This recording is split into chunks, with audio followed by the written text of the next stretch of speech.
power strip was on. Okay. Oh, wait, we'll test. Yeah. Sorry. Wait, where is it? It is muted. This one is.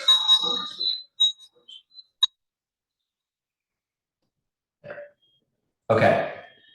We have one sound going out. Can you hear us now? Use the mic, use the mic. Or. Can you hear us now? Yes, that's what they said, yes. Yes. They said yes, okay. Okay. Redo the first Sorry, everyone. We'll start over really quickly.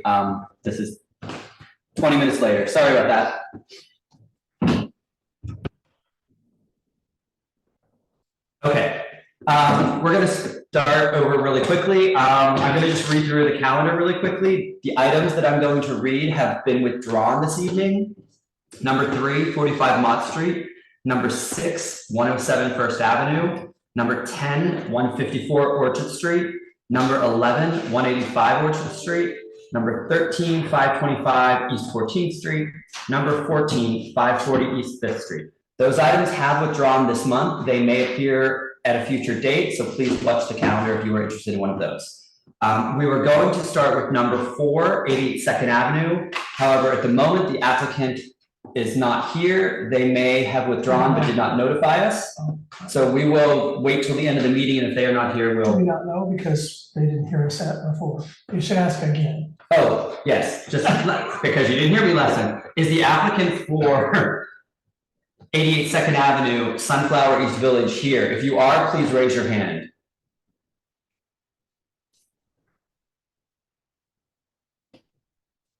Okay, I'm still thinking they are not here. I do not see any hands raised.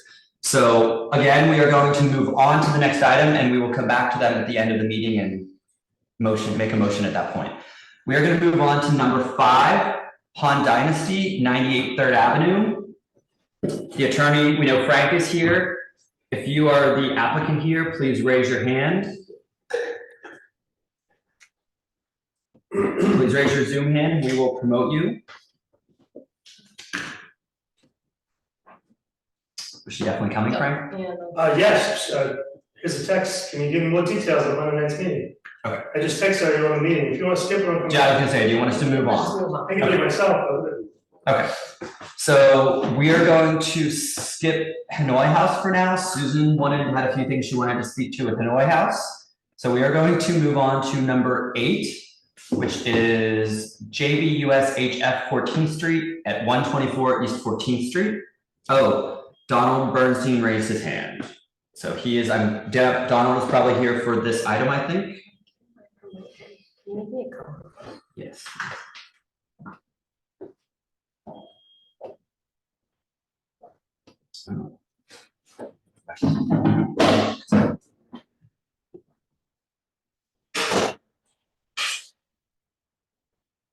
Or if you just want to promote them and then I can do it.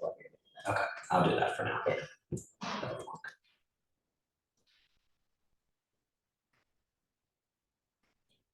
Okay, Donald and Alex, I did promote you. You'll have to accept the promotion to panelists Does it and look like Alex? Oh, We'll get it, we'll get it. I don't think Alex got promoted.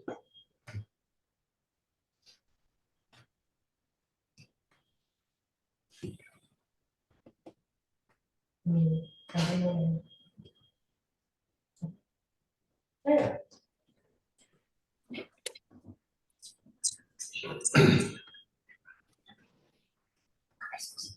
Hi, I'm just, oh, there he is, Alex. You see, yeah. Okay, Hi, I'm on, yeah. Fingers crossed. Yeah, sorry, Fingers the crossed. sound is coming out of here instead of that. we're here. It says, can you just speak up? Clint, you want me to proceed or? Hold on just 1 second. Hold on 1 second, Donald. Yes. We're just, again, getting a speaker adjusted.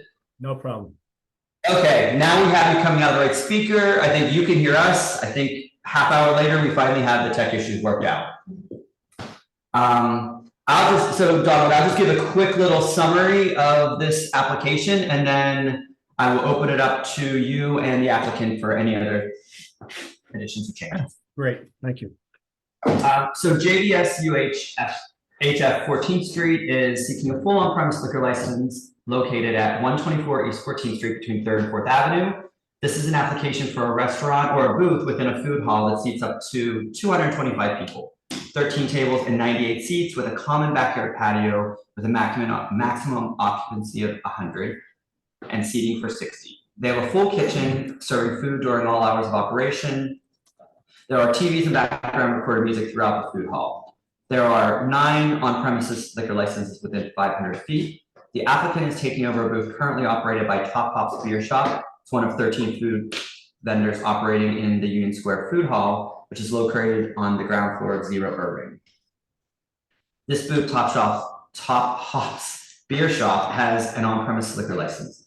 The applicant, Stephen Hansen, is a founder and president of BR Guest Hospitality, which is a group of restaurants and bars in New York City. They have locations in Atlantic City, Las Vegas, and other cities. The other co-applicant, Alexander Godelet and Nicholas Newman, each have 2 current liquor licenses in New York City. 25 residents who live within 2 blocks of the location signed a petition in favor of the applicant. Okay, so that's a brief summary. Donald or Alex, do you have anything to add or change? Yeah, thank you for that, Clint. That was all accurate. The only thing I want to clarify is that this is, as you say, this is licensed space. We're filing this as a transfer from Top Hops to us. With respect to the seating that you recited, that is the seating for the food hall. It is not just our space. Our space only has counter seating for 20 people. The rest of the seats and tables that you referred to, indoors and outdoors, is all part of the greater food hall. But the space that we are seeking to license that was operated by Top Hops that we're taking over has 20 seats with an 11 a.m. to midnight close. I think otherwise it's pretty straightforward the way you laid it out. I have nothing else to add. That was one thing I was going to question. I know the seating for the whole thing was the 225 seats, but you are actually 20 seats, you said, in your There specific. are 20 seats in our space, but someone could order some food or something to drink, sit either at our counter, or they could take it to the common seating. That's what I saw. It's not limited just to the 20 seats in your booth area. Is that they could order a beer or drink and go to one of the other seats throughout the hall, correct? That's correct. That's what I thought. And then the only other question I had, your hours are stated as 11 a.m. to 12 a.m. every day. The hours of the food hall seem to be 7 a.m. to 10 p.m. and then 7 on that Sunday through Thursday and 7 a.m. to 11 p.m. on Friday and Saturday. Is that correct? Are you open later than all the other vendors, or does the hall close completely? I was a little bit confused about that. Alex, can you comment on that? Well, the hall is open until 10 p.m. Most days during the week, and sometimes on the weekends we stay open until midnight. So it is a little bit of a discretionary for all the different vendors, but we may have people walk in around 10 or 11, but we may serve them until midnight. So even though the hall closed, you're able to be open. The hall allows you to be open a little later, I guess is the question. That's right. That's right. Yes. That's fine. That was just a clarification that I saw in the hours, but I have no issue with it being the 11 a.m. to 12 a.m. every day, so.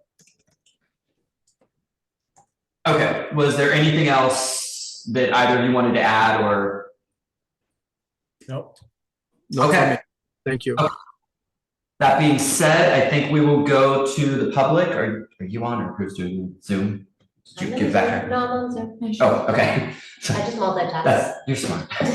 Any members of the public that wish to speak to this item, please raise your Zoom hand.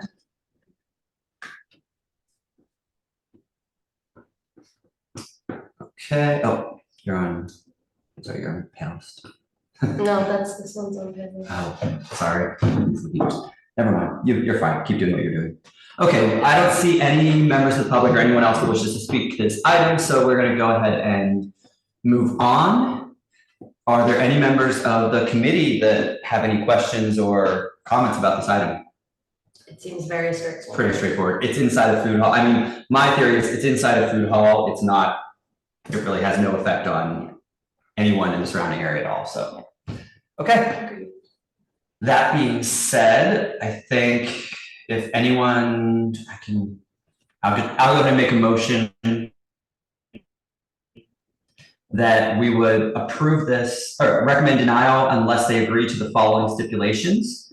It will operate as a restaurant with full kitchen serving food all hours. Again, can we share this? Yes, this is one that Michael did, so this is gonna be.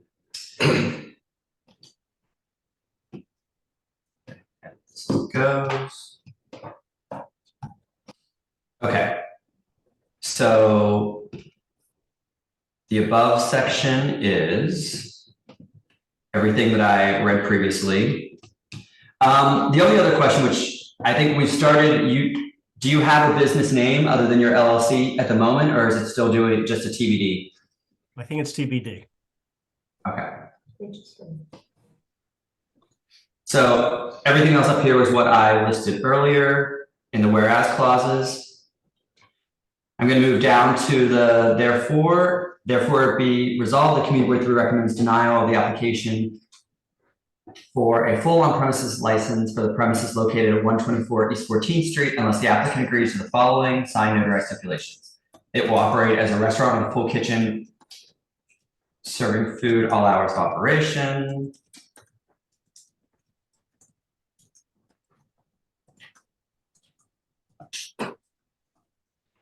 Hours of operation will be opening no later than 11 a.m. and closing by 12 a.m. all days.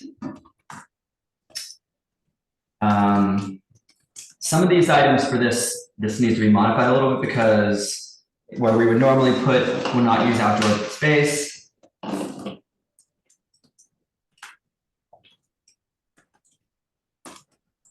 It will use the common backyard patio. It's interesting. Is that closing at 10 or is there any regulation on that? Or is Well, it's not part of our licensed space, so I understand, but I'm just curious, a little curious about these kinds of things. I mean, this was kind of a convoluted one because it was in the food hall, so none of these things really apply. Okay, I mean, I think in this case, I'm gonna delete the close the front and rear doors and windows because that doesn't apply. The music is common to the food hall, so I'm gonna delete that as well.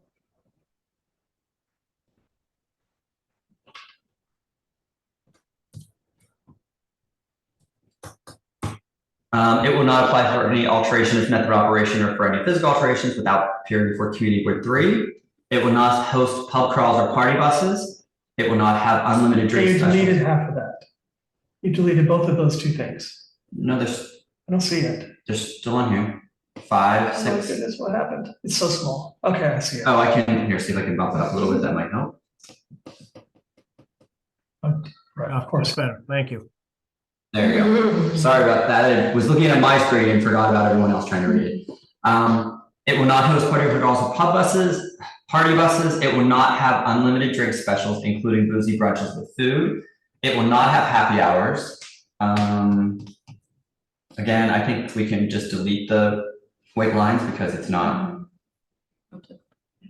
applicable.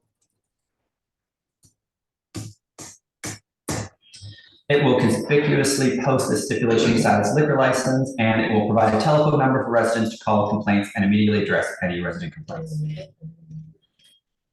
we even need that, I guess? No, we don't usually include that there. Number 3, you may Pardon? want to address the language in number 3. Oh, sorry, it will, Having. You may want to say it will share a comment. share a common backyard patio. Does that close at 10, do you know? Alex, do you know that at all, or is that? No, I mean, it closes at the same time as the food hall. So it closes when, typically it's no later than midnight, but it may stay open until midnight.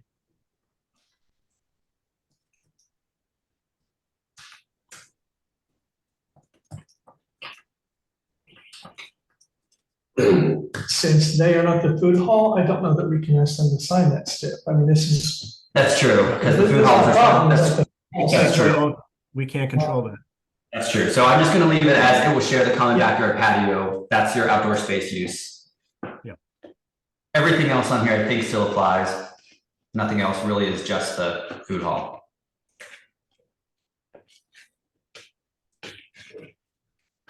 Okay, so if that looks okay, I'm just gonna quickly put the stipulation form up there, which is a little more complete. So you had listed on the application Jennifer Villeman. Is she still the one that will be signing this, Alex? Yes, Well, correct. She'll be the contact, but I think the SLA wants a principal to sign it, Alex. So I think you or Steve. That's will have- fine. I can sign it. Yeah, Alex. So and give me just Alex. What was, can you please spell your last name for me? Oh, sorry, I need to share the screen. Sorry, I was flipped over to the stipulation form and got ahead of myself. Let me know when you're ready. So you should be seeing it just momentarily. So it's Alexandre, That's right. and then your last name is, GAUDDET. yep,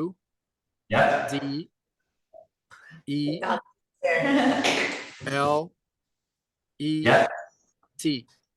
Okay, so Alexandra Godley.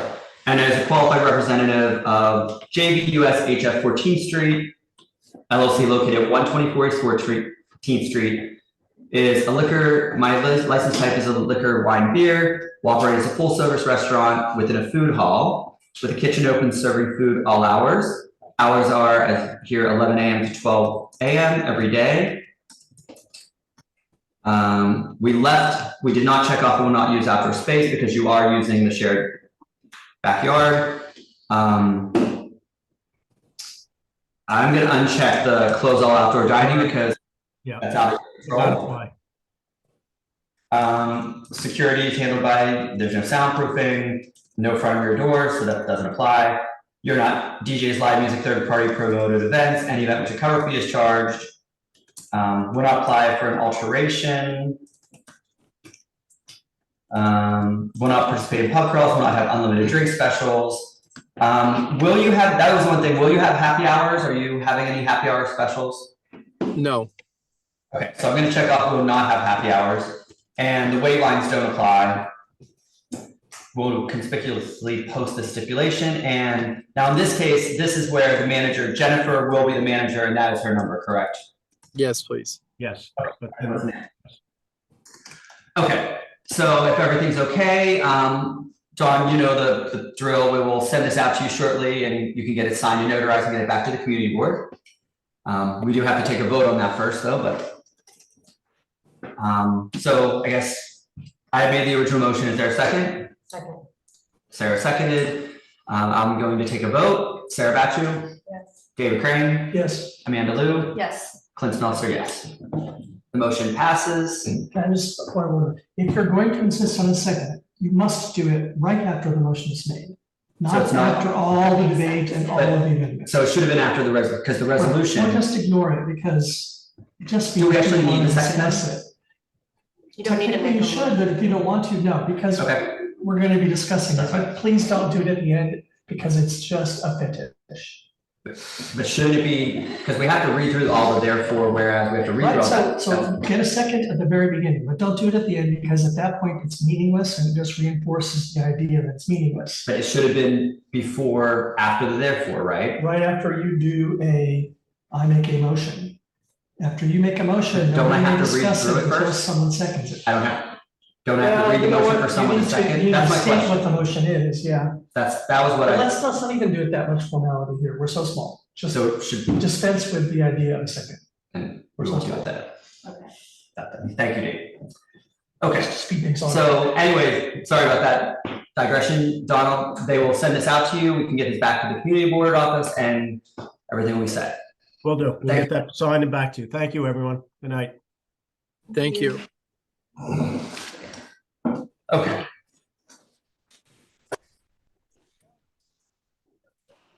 So that being said, we are going to move on to number 7, which is Hanoi House.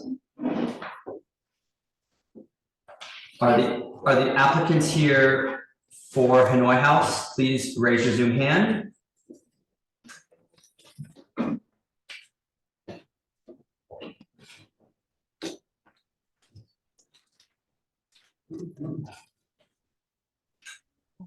Hi, Hello, okay, thank you for joining us. good evening.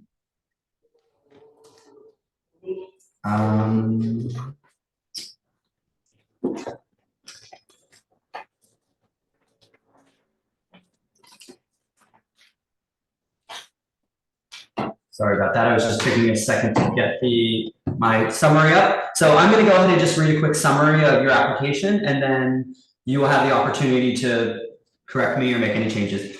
Okay. So King Mi Kong, doing business as Hanoi Soup Shop, is seeking a retail permit with full liquor license in the premises located at 115 St. Mark's Place between Avenue and First Avenue.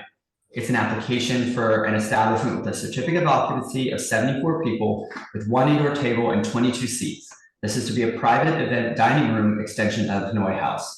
There will be 1 satellite bar with no seats and no direct guest access. This is next to the currently operating Hanoi House restaurant. And while there's no full kitchen, full menu of Vietnamese cuisine will be served using the kitchen during all hours of operation. There is 1 projector screen and 2 small speakers, music will be played at background conversation level. There are 23 full on-premises liquor licenses within 500 feet. This location was previously operated by the applicant from 2019 to 2020 as Hanoi Soup Shop. The plan now is to use this location for a private dining and catering with using the Hanoi House kitchen located next door. Prior to that, this location was licensed to Mr. Bing of 115 St. Mark's LLC, who held a beer and wine license with hours of 10 a.m. to 12 a.m. The applicant has been running the restaurant next door, Hanoi House, since it was approved in 2016. There was one commercial through and 1 complaint with police action necessary since 2018. There was 1 letter of support received by this board. 28 residents, 5 of whom live in the building, and the others live within 2 blocks, signed a petition in favor of the application. Actually, I'll let you go ahead. Do you have anything to add or change to this application or the summary that I gave? No, the only thing is that you started with King Mi Kong LLC DBA Hanoi Soup Shop. Hanoi Soup Shop was the business name as it operated in 2019 and 2020, but King Mi Kong is actually Hanoi House. Okay, so it should actually be King Mi Kong doing business as Hanoi House, not Hanoi Soup Shop. Correct. And this is for a temporary permit in anticipation of applying for an alteration to our existing license, which would include this premises in our licensed area. Gotcha, okay.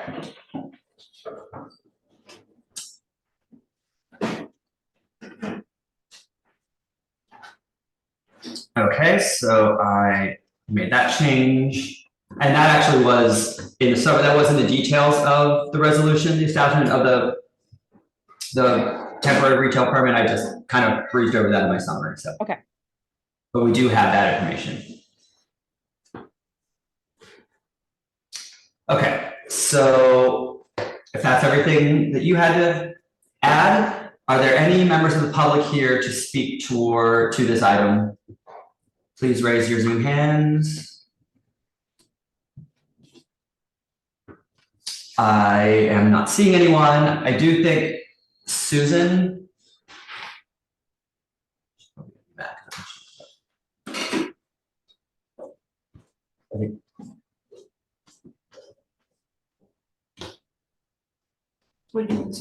She wanted to speak to this item, but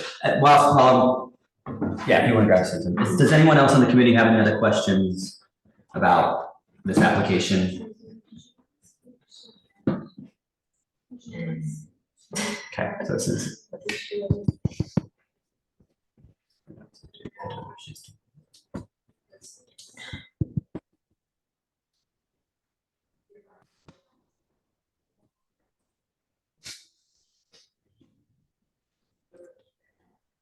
Apologies for the delay again. And I can't get. Oh, sorry, Susan, I didn't mean to. I gotta get on the interview. Do you want me to speak now? Yeah, just speak, yeah. Each one. Sorry, I didn't, I should have waited. So this is for Hannah, is Yes. this the manager? Yes, this is the applicant, Sarah, yeah. Sarah, yeah, I think we've talked before. You have all the outdoor, you have an outdoor shed and outdoor seating that, your liquor license does not extend to. I think I've mentioned this to you before and I emailed you about it once. If you want to serve liquor outside when your stipulations say no outside use, you have to either come to the community board for waiver or apply to extend the license. What you're doing now is not compliant. Your seats on the sidewalk at the curb are not compliant. And we would like to see you come into compliance. Okay. So my understanding is that the open restaurants program does extend the licensed area to the sidewalk. So that's incorrect. I told you that before. If you look on the SLA website, it will say that very, very clearly. Stipulations, it extends if there's no stipulations. Stipulations are on your state license. So your state license says you can't sell. New York City does not have a problem with you selling. But you can have it open, you can serve food, but you cannot serve alcohol. I did explain before, and it is on the SLA website. Okay, is there, other than just doing the research on my own, is there an immediate course of action that you would recommend I follow? Yes, I would recommend that you be in compliance until you take some action to get into compliance.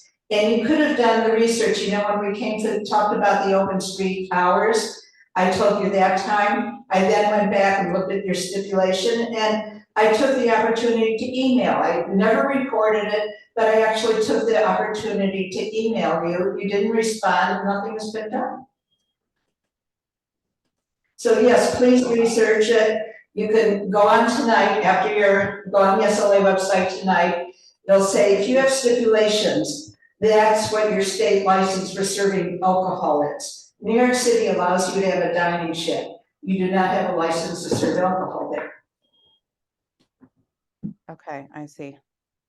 And that applies to, okay. And so no concerns going back to the private dining room. The concern would just be the outdoor shed that's attached to it. I just walked in, I just wanted to speak to the non-compliance. Okay. Thank you. Thank you, Susan. Yeah, that was a separate, it doesn't necessarily have to do with your approval for the extension of your private dining room.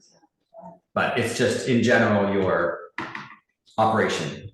Okay, and how have, you know, the other thousands of restaurants handled this? Does anyone have any insight? You can also, Yeah, go ahead. I was gonna say, you can also, I mean, you can reach out to Susan and she can help you further if you need it. Okay. You have, I think that the problem is, I think you have stipulations on your license that you will not use any outdoor space. You agreed to that. That's the problem. Not everyone necessarily has that, so that was an extension to the open restaurants program. I think you specifically have stipulations that you will not use outdoor space. Right, okay, so that preceded the open restaurants program. I didn't realize that it carried through. Open restaurants do not provide the stipulations. That's the difference. So that's the difference. Okay, so, and then the recommendation would be to come back to the board requesting specifically to extend the licensed area to the sidewalk and the open street? No, you don't have to even come to the committee for that. That's So a we separate. just have to make that modification with SLA. It would not- Well, with Susan, It would- They have to come to us for a It would waiver. they have to come for you, but it doesn't come to the committee, Sure, well, It would be a It's not a change to different- method of operation is what that would be. right? what? It doesn't come to the committee though. Well, I don't administratively approve those. They have come to, we haven't had any in a long time. When we weren't meeting in person, they came to the executive. Yeah. But it's not, so it's not, she's not applying to come for an approval like this. It's strictly- I would suggest that a waiver come here. Okay, Come here to committee. Okay. Correct, it's a change to the method of operation. so what I would suggest you do is call tomorrow or tomorrow the next day and speak to Susan about the process for that. Okay. And we can 'Cause work that out. It's thousands of restaurants, so I know some have successfully, some probably have not. So I'm Oh, sure no, many have, there was a period, it's gotta be a blueprint, right? yes, there is. Yeah, So okay. yes, Happy to then- follow that blueprint as long as I can understand it. okay, that, we get Susan that. has it, so follow up with Susan. Moving Follow on. up. Yeah, just at my meeting 2 months ago, in detail, so I'm just saying, you really need to follow up. Okay. Okay, so I'm gonna briefly go through what the resolution will be. Let me share my screen.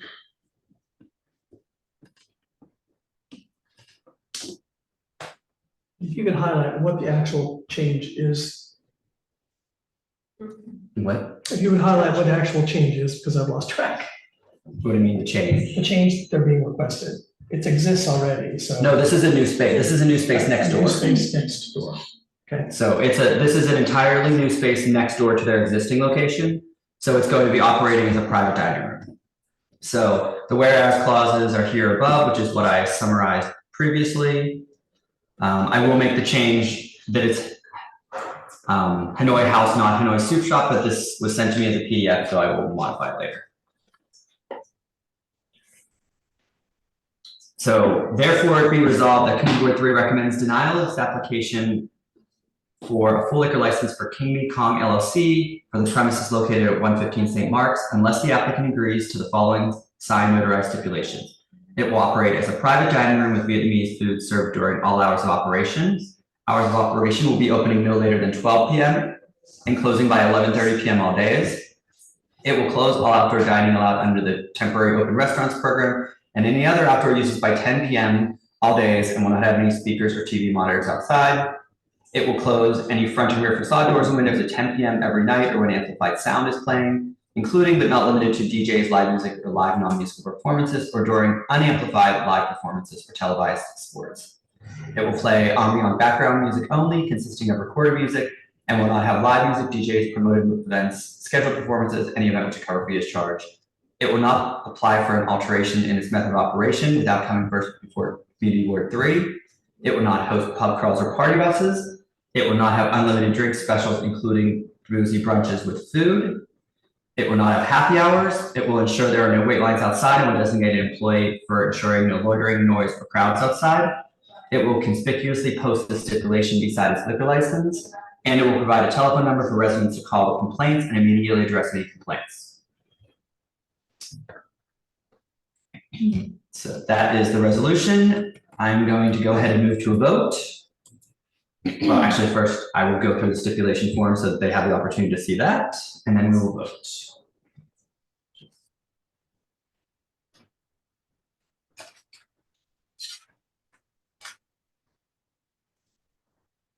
Okay, you should be seeing the actual stipulation form you will be receiving.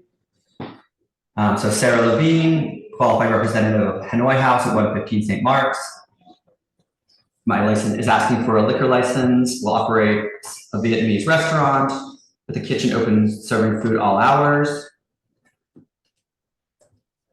It will operate a private dining room, seated dinners by reservation only. The hours will be 12 a.m. to 11:30 p.m. all days. 12 a.m. is midnight. That's true. That's wrong. It should be 12 p.m. to 11:30 p.m. all days. It will not use outdoor space for commercial use. But in this case, you aren't using any space associated with this space, are you? Is that the space you're using currently is in front of your other establishment? Is that correct? No, it is also in front of this establishment. So I guess in this case, it is correct. You'll still be closing outdoor dining or any other outdoor uses by 10 p.m. So I guess it still apply. You don't have any security or doorman. You're not installing soundproofing.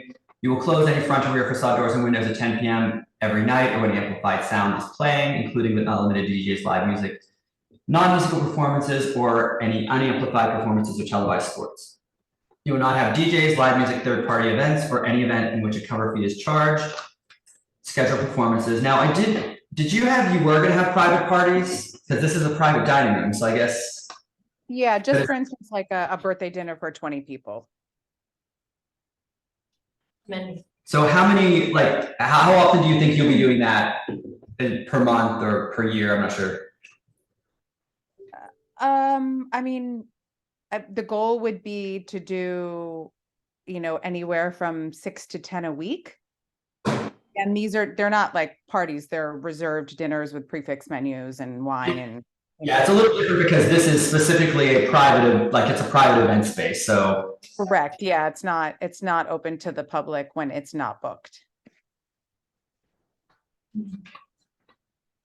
So that, as committee, do you feel that should still apply? No, Because I this feel is like just- that's kind of like just a That's what- private dining room, like if Yeah. it were in the same. I think we're gonna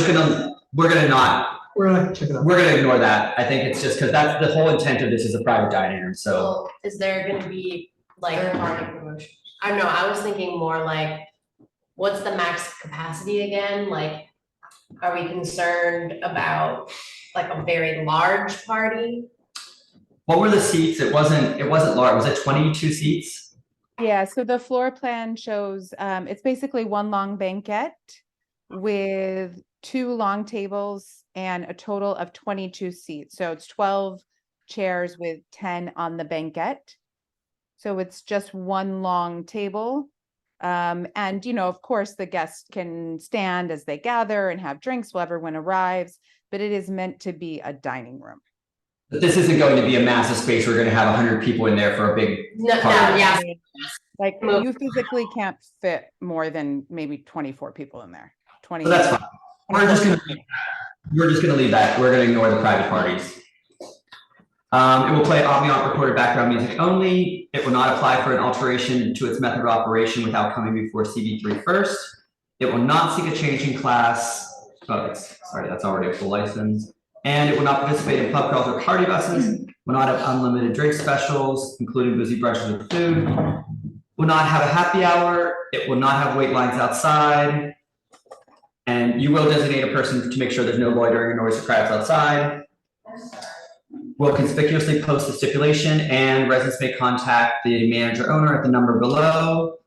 And I think that was left blank. Would this be you, or do you have a manager that would be? Yeah, you can put me. And that was correct. Leveen, right? Yes. Yeah. And what is your phone number? Is it the restaurant number or mine? Generally yours or a cell phone if it's an issue. Okay, 443 Yep. 822. Yep. 1147. Perfect. Okay. So I think that's everything for this. We're gonna go ahead and vote. Sarah Batchu, Yes. David Crane, Yes, Amanda Lou, Yes. Clint Smeltzer, yes. So motion passes, you've been approved. It will be, this stipulation form that we just went through will be emailed out to you. You have to then have it signed and notarized and returned back to the community board office. They will send you instructions when they send this out to you. Okay. And then I would just suggest that you do follow up with Susan in the next day or so about the other outdoor space, and we'll work out how to deal with that. Okay, I do have a question and I'm happy to handle it tomorrow with Susan, if that's your recommendation. So a temporary liquor license is usually applied for with an actual application. Ours is a unique circumstance. It's not a new business. It's an alteration to an existing business. So my question is, if we decide that this does work for us long-term and we want to apply for the alteration, do we come back? Or do these stipulations apply since nowhere on here does it mention a certain time frame for the licensed premises? is it this, so is it, I'm sorry, is this a change to the existing license, or is this a separate license for the separate dining hall? Separate license for the same business. You're applying, this application is a separate license, correct? That you're applying for a separate, No, it's actually going to be, I did speak with licensing at SLA. They said that it would be an alteration to the licensed premises, that I could apply to have an adjacent building included in the licensed area. Did that a couple months ago with, what is, it can definitely be done that way.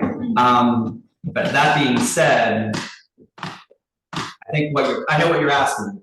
This is a temporary permit for its own space, but what the SLA told you is that it would be an alteration to your existing space, which is also correct. I think logically, I don't know, but if it's the same hours and if everything, if basically copied the steps from the other one, I think we'd be happy for it to go either way. Yeah. Um, I think we're going to, we approve this now. I think what Susan probably has a little more information on the administrative side of that. If anything, my guess is if it comes back through that, it could possibly be done as an administrative approval, and you wouldn't actually have to come to a committee at this point, is my thought for now without. My only concern about this, and I think we'll just let it go, but we have an applicant who knew about a problem with non-complying with the license for months and showed no curiosity to figure out what that was, and now is coming for an extension. I mean, we have an applicant who doesn't care about the stipulations. I don't think that it's ever been known as a problem either. But if this had been a problem establishment, that would be. It would have been a different issue. We probably would have been something to consider more seriously if it was a problem location. That's my thinking, okay. I know what you're saying, and I think if it may have a different problem, and hopefully she now knows and she will address it. I hear you and I understand that concern 100%. It's going to be handled. I mean, I do know your establishment, I do know that it's not, you're not one of the necessarily the problem places on that block, so Thank you. I hope you will take care of that and make it legit. And then I will speak to Susan as well after the meeting, and then if you're going to speak to her as well about the non-conforming outdoor space, we can resolve your other issue of working out whether it would be an alteration to your full license at your other location. Okay, thank you. Okay, thank you. The license for the outdoor space says 10 PM for sure. The steps on it say no serving alcohol. On one we just approved? Sorry? On this one, just. Yeah, I should say on all of them. That is the problem on those blocks, is that if their indoor licenses till, I think midnight is when they're closing the open streets, then they're also serving outdoors until midnight, and they are not supposed to be, because either, all of them either say stop serving at 10 PM or do not serve outside. So anyway, that's my question. Is it does say clearly. The stipulation says I will close all outdoor dining allowed under the open restaurant program or any other outdoor uses by 10 PM all day. Okay, so two, sort of, thanks. great. Okay, Thanks, Sarah. thank you. I got, I already moved her. I was keeping things moving. No, you're doing a good job with that. Good job, Okay. Sarah. Okay, so that being said, we are going to move on to the next item. She's in, Hmm? on Dynasty. Oh, Han Dynasty, okay. Oh, I see her. I'll promote her. Please, you see, you got it all Yeah, right? June. Okay, the applicant for Han Dynasty is here, so we're going to take a step back to number 5, which is Han Dynasty, 98 3rd Avenue. So 1 moment, we are going to promote. Okay. Okay, so give me just 1 second and I will give you a brief summary of this application. Okay. Han Dynasty East Village Corporation is doing business as Han Dynasty is seeking a full on-premises license for its premises located at 98 3rd Avenue between 12th and 13th Street. This is an application for an establishment with a capacity of 74 people, 37 tables, and 96 seats, with 1 bar with 14 seats, full kitchen serving food during all hours of operation. There are 10 full on-premises liquor licenses within 500 feet, 7 within a 2-block radius, 5 on the same block. This location was previously the location of Bar None, which closed in July of 2022. That license was first issued in March of 1998. This applicant has numerous other establishments. 2 have been in CB3 Manhattan, the other located on the same block since 2013, and Spicy Moon at 265 Bowery since June of 2023. 2 other Han Dynasty locations at 2350 Broadway and CB7 Manhattan since 2015, 1 at 1 DeKalb Avenue and CB2 Brooklyn, and 2 in Philadelphia. There were 3 residents who live within 2 blocks of location signed a petition in favor of the application. That is all I have for the summary. June or Frank, do you have anything to add? Yes, this is a restaurant that's gonna be operating from 11 AM to 2 AM, 7 days a week. It's replacing a 4 AM, 7-day-a-week operation that was politely informed. This is going to be much like the other Han Dynasties. They're in your community board, they're citywide. I don't think anybody has an issue with it. Good Chinese food. June, do you have anything to add to that as well? If not, you don't have to. Okay. Okay, committee members, do any committee members have any questions? You had. There, because I wrote it up, so I had a couple things I wanted to discuss. I don't know if I know this whole thing about certificate of occupancy has been changing, but the number that they did provide for the C of O was much smaller than the number of seats. So I just thought that was a discrepancy. It says the C of O. Of course, we have to increase the C of O. There's an element on that. Planning on that? Yeah, we have. Yeah, okay, cool. The other thing is, they're gonna be having, live music, but they say that there is no soundproofing and they do not intend to install any soundproofing. So can we talk about that? That was actually something that caught my eye. What are they referring to with live music? June, you want to talk about the live music? We usually do recorded music. I think maybe for some event, we may need live music. And according to the landlord, that our second floor is a karate studio, so they don't mind that we have live music. But we can add soundproofing if we need to, or we can just take away live music. So currently, for most Han Dynasty restaurant, we offer recorded music. I am just thinking with that space, maybe sometimes we have a special event, then there will be live music needed. So what do you recommend? And again, we're replacing what was a raucous bar with live music, but it's not going to be live loud music. What do you, At least today. June, when you say music for an event, are you thinking, a vocalist and an accompanist or a piano or 3 pieces of live music, non-amplified or acoustic? What is your thought when you're thinking about the live music for events? I think we can limit it to like a very quiet live music. I'm okay to I'm not thinking about the DJ or like loud rock and roll. I don't think that's anything to do with us. We don't, we have the other customer that want to have quieter music. So I do think maybe some like singing or like guitar, simple music. I'm okay to limit our live music to that definition. So if we were to say live music would be comprised of 2 2 to 3. 2 to 3 musicians. Yes, And it would be acoustic, you're not thinking amplified, it would just be an acoustic guitar or piano. yes, we can do that.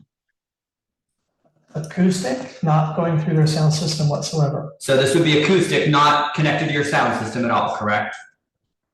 Okay, we can do that.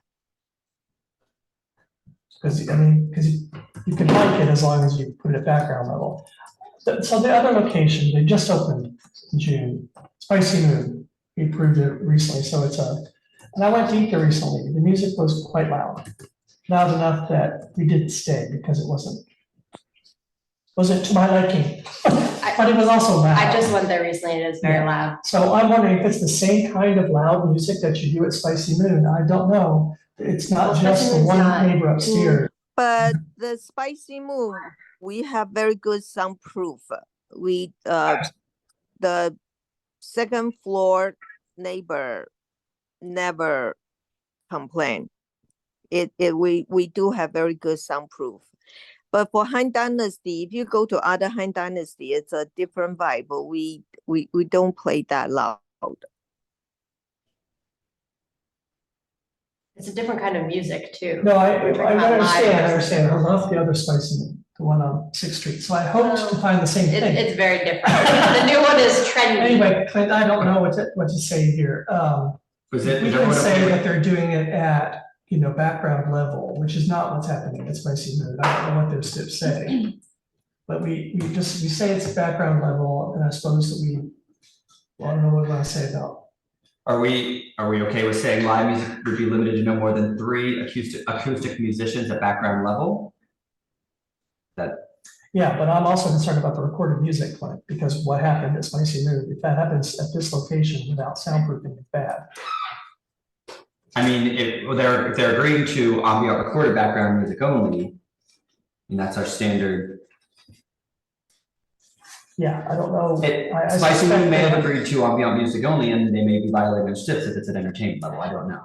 Well, I would say it It's was not entertainment. entertainment, but it's It's just, louder than that, like it's hard to have. It's hard to have a conversation. conversation. It was not possible to have a conversation. I will say, I have no idea what soundproofing is there, but the space before Bar None was, as Frank said, a loud, raucous place. And Susan, you never had any complaints of noise from Bar None in the 25 years it was there? Okay, That's that's crazy. true. I know. So, maybe it's soundproofed well, or, Yeah, it's still resident right upstairs. It's fine then, Okay. because of that. Yeah, that makes sense. okay. Location's gonna be I have fine. another question if we're done with this topic. Sure. I'm just curious about the other Han Dynasty on the corner. Is this an extension or, I'm curious about what that relationship is? Jim? So basically, we are going to, after the new one build up and start running, the old one we will close. So it will be still one Han Dynasty on the block. Because the other one too old, it's too hard to renovate. Even though it's very difficult to renovate that bar none space, but it's in the same block. So we're going to do the guard renovation to fix that space, and we will close the current Han Dynasty. So there'll be only one. And you're leaving that space then and giving it up? Yes. Yes, I'm giving up, give it back to the landlord. Are they giving back the license? Yes. Are you giving up the Yes, light? I'm giving up back the license too, yes. That was my question. Okay, Thank you. thank you. Okay. Thank you. Any other committee members have any other questions for the applicant? Okay, I'm gonna flip back over here. I'm going to pull up the, Was there public? oh, sorry, we skipped. Were there any members of the public here who wish to speak to this item? Please raise your Zoom hand. Okay, I see no one here for this item, 98 Third Avenue. So we are going to move on to the resolution.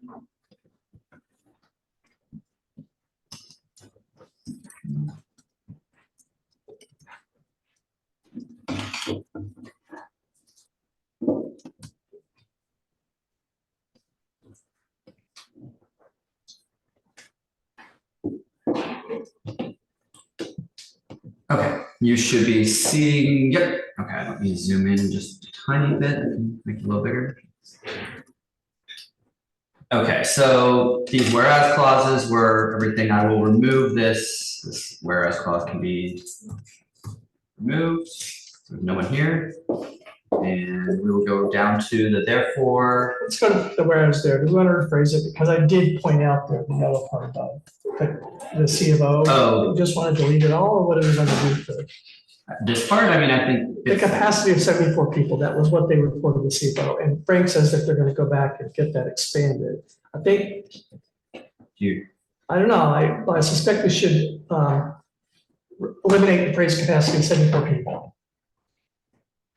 Because I don't think that we put a lot of weight on the CFO anymore. I don't know. We do, the issue is that you don't have to have it supplied to the. Right away.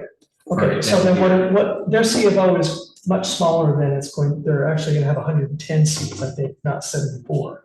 So I'd ask them if they're gonna have they have said they will do that, so do we put it in the resolution at all? So, no, but I think what David's saying, should we take out the capacity of 74 people?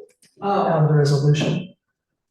Because that's not gonna be, so I'm gonna take out, I'll still leave the 37 tables and 96 seats. Yeah, that's what I think rather than, And then highlight that. otherwise someone's gonna be at the board and going, no, don't. Okay, so it's an application for an establishment with 37 tables, 96 seats, 1 bar with 14 seats. Full kitchen serving food during all hours.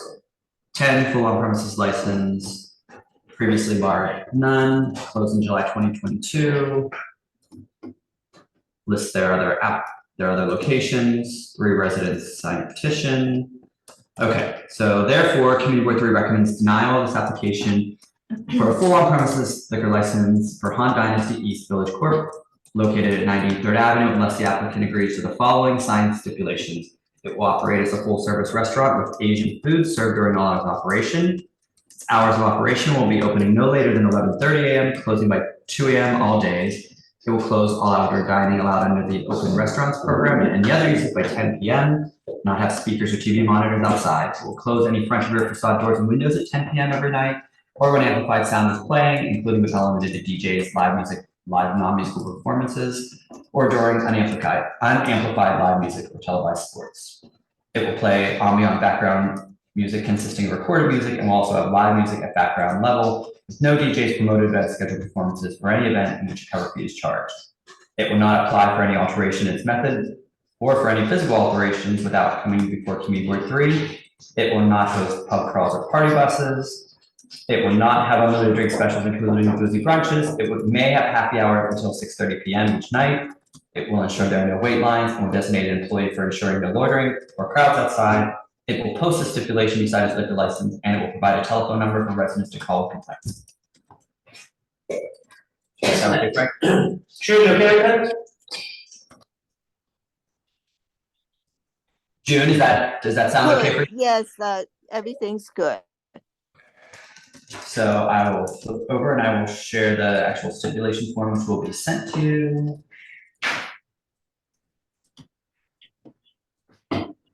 Okay, now there was, and I apologize for this, I'm not sure why this one is suddenly doing this, but even though, and I can highlight the items. So weird.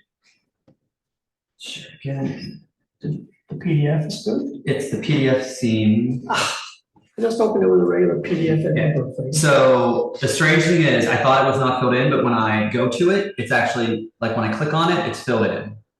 So I will look at this and figure out why it's doing that.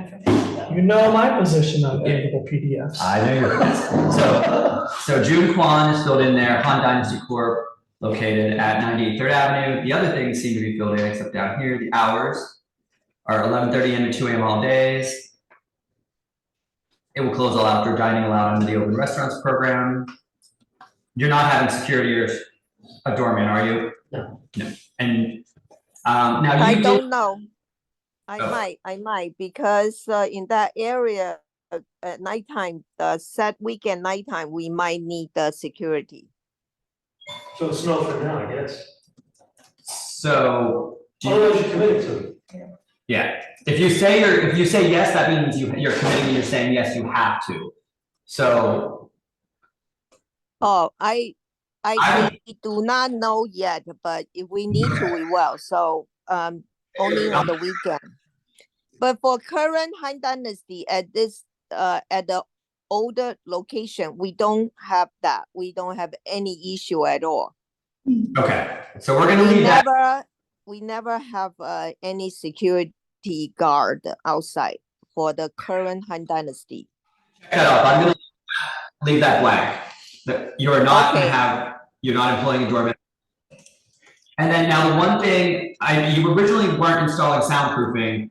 You had mentioned something about you're not committing to that though, so we'll just leave that blank. Okay, not- thank you.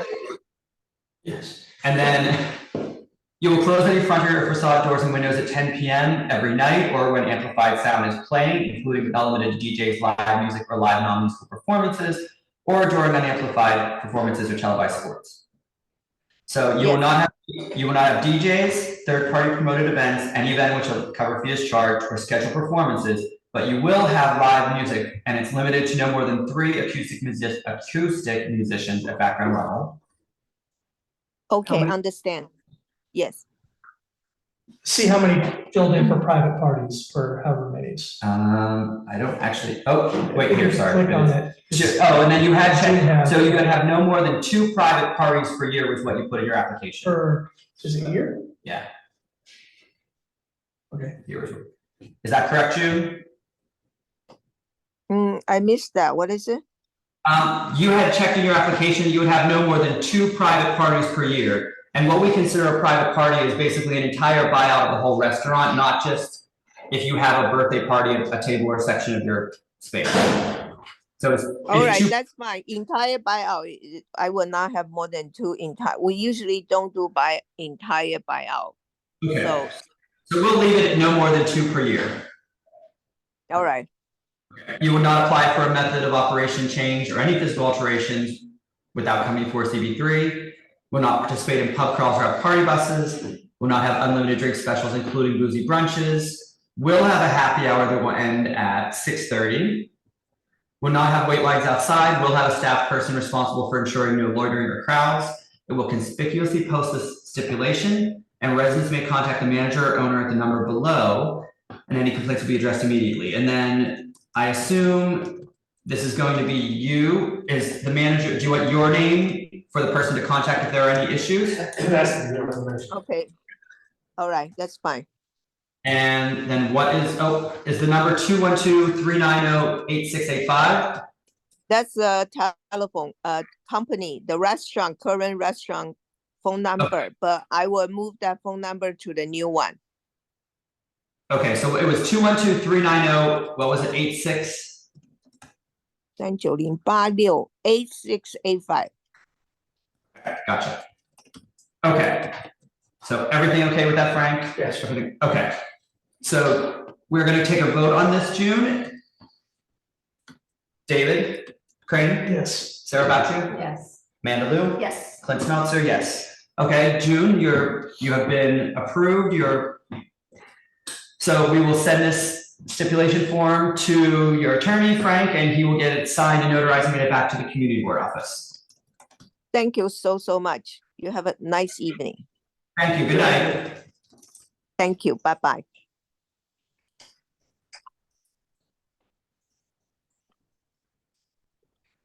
Just give us 1 second.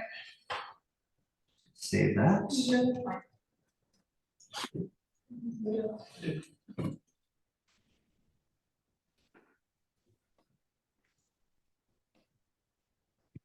Okay, so moving on, the next item on the list is number 9, 2 Perry's, 127 Avenue C.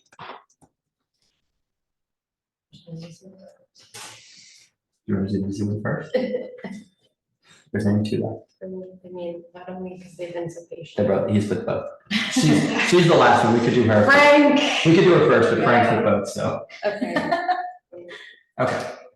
I'm Okay, so it looks like, yes, that's the applicant for, What number? it's number 9, 2 Perry's.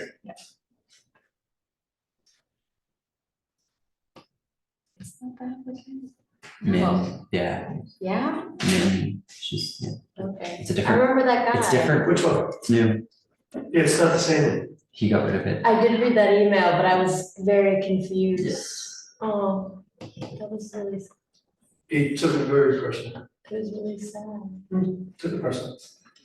I think you have to promote Min. Yes, I I think she did, I did. did, She- I did, but Oh, now yeah. she's drunk. She's in there. She's muted. Min, you can go ahead and unmute yourself. And Mitchell, I don't, is he here for the sign? Mitchell Gruber? That's not showing No, up he's on here my first. side. He's here for the last one. Hello, everyone. I don't see him. I'm here. Oh. That's weird. Yeah, that's weird that he's. That is really there, No, not- no, no, it's okay. Okay, anyways, okay, hi Min, I'm gonna give a quick summary of the application and then you or Frank will have an opportunity to respond. Then we'll open it up to any members of the public, the committee, and then we'll move to a resolution or vote. Thank you. So Two Perry's LLC, now, I guess that's the other question, I did have one question, I think on your first application, you had it listed as Two Perry's, but it should actually be, it's not Two Perry's.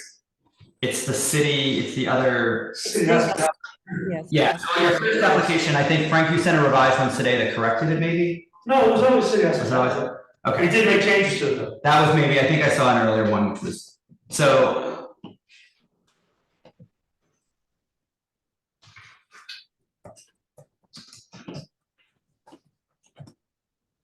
It's City Hospitality LLC, correct? Yes.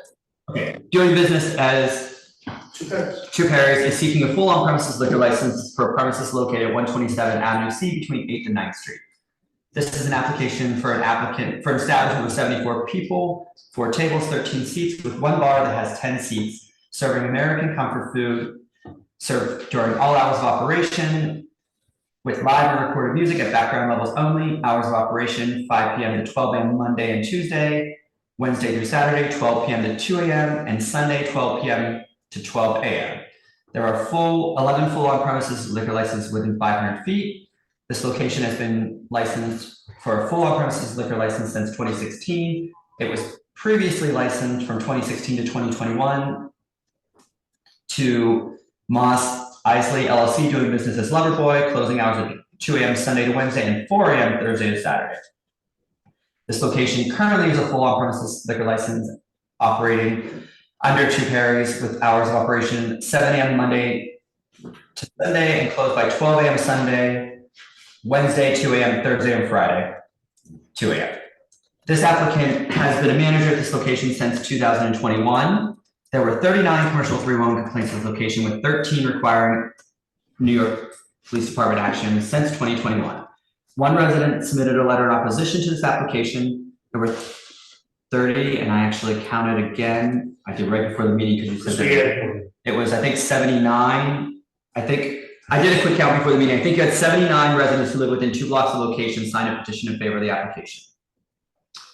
Okay, that's my summary. Is there anything, Min or Frank, that you would like to add or change? Correct. Min has been licensed, Min has been in the industry for how many years?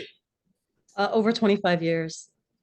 Working for other people, and this is your first. Yeah. I was one of the opening team for the restaurant John George in Central Park West. I've worked with Keith McNally.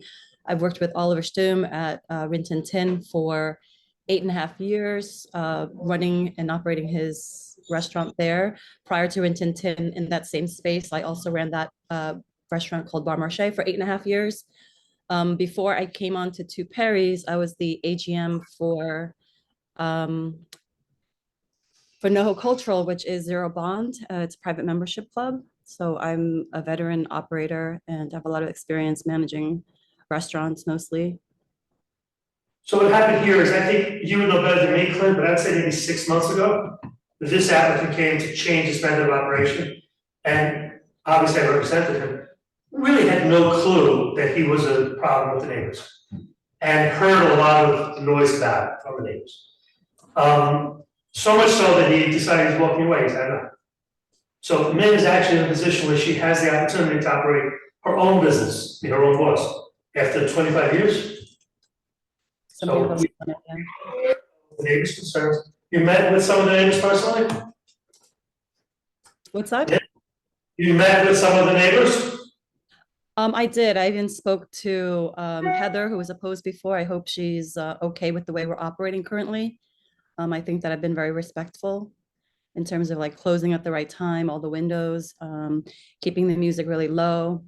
And obviously, we don't really have that much of a crowd outside, even at late nights.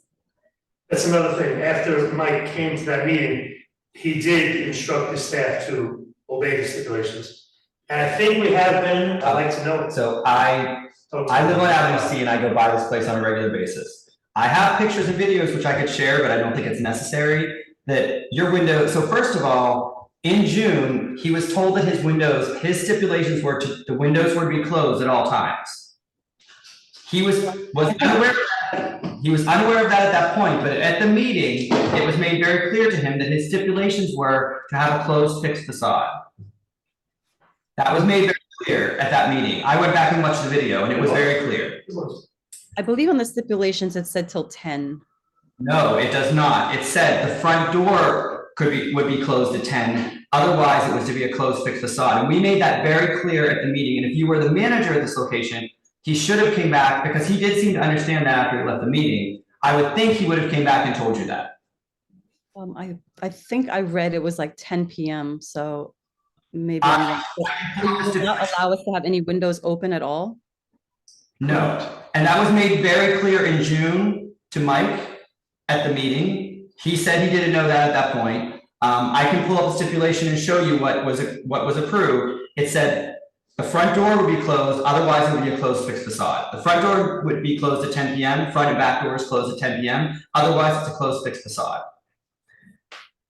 Okay, so the doors can be open, but the windows can't be. Technically, yes.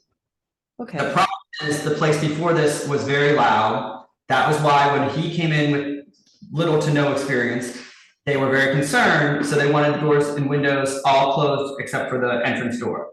He wasn't abiding by that, which was causing a lot of noise problems. He said he understood after he left. And then in his intervening months, as I've been by almost every day, unless it's been cold or dreary, you've had your accordion doors wide open. And at night, I heard music blaring out. I really don't think that we have that much loud music playing, but It's not like a raucous party because you've been fairly empty, but your windows have been open and it has been open past, even if you thought it was 10, they've been open past 10. I definitely have pictures of the facades closed by 10. I didn't take pictures every night, but I can confirm that I did come by. It was like 11:15 once and they were open. Since the last meeting? Since the last meeting in June, because it caught my eye because I remembered the meeting where we told him, first of all, they should have been closed, period. And the fact that they were open even later than what he thought they could have been open to was just a concern. And this was before I even realized that he was leaving and you were taking over. I was told 10 o'clock. I wasn't aware of that. So I've been closing the windows and the doors at 10 o'clock and taking pictures of that almost every night if I can remember to, yes. So we're gonna have to keep the windows and doors closed. Period. The window facades have to be closed, but the door can be open, is what you're saying, till 10. Well, people Yes. go in and out. Yes, yeah. But Yeah. it shouldn't be popular. Excuse me. Yes. And the big issue is you have full-fledged accordion, your whole facade opens basically. So that's been an issue. And that's been an issue that residents have complained about even since the June meeting, not just Heather, other residents that were aware of these stipulations. I've seen them on the street and they're like, hey, Two Perry's is opening their windows. And I said, I get it. I have no problem closing those windows because they're kind of a pain to keep open and closing anyway when people are seated. So I have no problem with that. So I mean, sorry, I know we were going through things and we got off track on that a little bit, but that was the main thing I wanted to, well, actually the other thing I want to point out or question, you were proposing live music and DJs. No, I would never want to do that. Okay, because I think that was on your application. I don't think we ever wanted live music or DJs. Maybe the last time that he tried to renew it, he asked for that, but I don't want any live DJs or live music, no. Okay, so I'm gonna change. So it would just be Says recorded. I will not have DJs, music. We play like upbeat jazz music right now. It's set to no DJ, no live music. We're not That's looking to fine. expand. Was that a mistake in the app, or was that? Pretty much like a transfer, except the hours that we're asking for. Either way, I guess I don't really need to check the application. You're agreeing to no live music and no DJs. It would just be recorded background music. I don't ever want that. What? DJs aren't checked. DJs are not checked. Okay, so that was, And live music is not checked, just streaming service. yeah, so because it's not checked, that means they were asking to have it. That was the confusion. No, that's listed in the main section. It says, will premises have music? If yes, what type? We only check streaming. I think. Oh, with me, but I think I took it from the I think back. it's reversed. It was on the back. That was, Yes. okay. Anyways, we resolved that. No live music and no DJs. Got it. And now I think the only other thing that was an issue that the one resident that wrote in with concerns was that you were asking to change the hours on Wednesday. The only other change you were making from the previous stipulations where you were asking to change the hours from Wednesday, it was previously 12, and you were asking to extend that to 2. Yes, sir. Is that a sticking point for you? Would you be willing to go with 12? Can I just say the reason for that is for experience. I think the earlier hours was Mike's lack of it. And I feel confident with her experience, she could do it a little later. So I could, but I would also like to point out in the 301s, you've had, I think it was, and I can pull them back up, 6, since the June meeting, you had, I think it was 5 or 6 complaints that were non-crime corrected, meaning the police showed up and took action. No police had ever come in, and I'm working there every night. So I don't think that that's possible. No police has ever come in there to complain about noise. So those two, and I asked them, I said, no police have come. I'm there every night, opening till closing. These, it actually said the police showed up and took action. It wasn't just, noise complaints. They actually noted that they took action. So I'm not sure, We don't play music that loud, and there hasn't been any policemen coming in or any complaints that I'm aware of. I mean, I do find that a little concerning that you say you're the manager and that the police are then saying there were, non-crime corrected action. Do they share a BBL with another place that's been? There's nothing in there. There's I'm nothing there else. opening till closing every day that we are open. So I mean, my concern is, and I'm not saying that I think you're a bad operator, but just, you've never held a license. I know you have 25 experience, so that means something. But there was the whole, and I know it could be a miscommunication with the previous owner moving on and not giving you the correct information, but the fact that you didn't look into the information that you were taking over. You still thought you could have the windows open, so you didn't actually go back and look at the stipulations. I think I read the stipulations wrong. I thought that we could have the windows open until 10, so that was my mistake. But now I'm fully aware that you don't want the accordion doors open at all, which is not a problem. Wait, isn't there a police department right across the street? There's a police station right across the street, so No, then that's not. they come in to visit us sometimes. The apartment is night shift. Oh, Housing. Housing. But, Oh, okay. but I mean, they do have other things there. They have the GB unit. and things like that. I will find out about the. Just, find out. I mean, it also could be like a concerted effort. Just based on how the last one went. So I guess the question is, are you willing to, really the only point is 2 a.m. on Wednesdays. Are you willing to go to 12 a.m. on Wednesday and otherwise you'd be the same as what was approved previously? I know, I would love to have the 2 a.m. only because it's pretty quiet in the neighborhood, except for the weekends. And if I actually do have customers, I would love for them to stay a little bit longer past 12. But right now it's just so early. Like if I have actual customers, most of the time it's quiet. So I do close earlier at 12. But if there are people in there, I'd love for them to enjoy the space.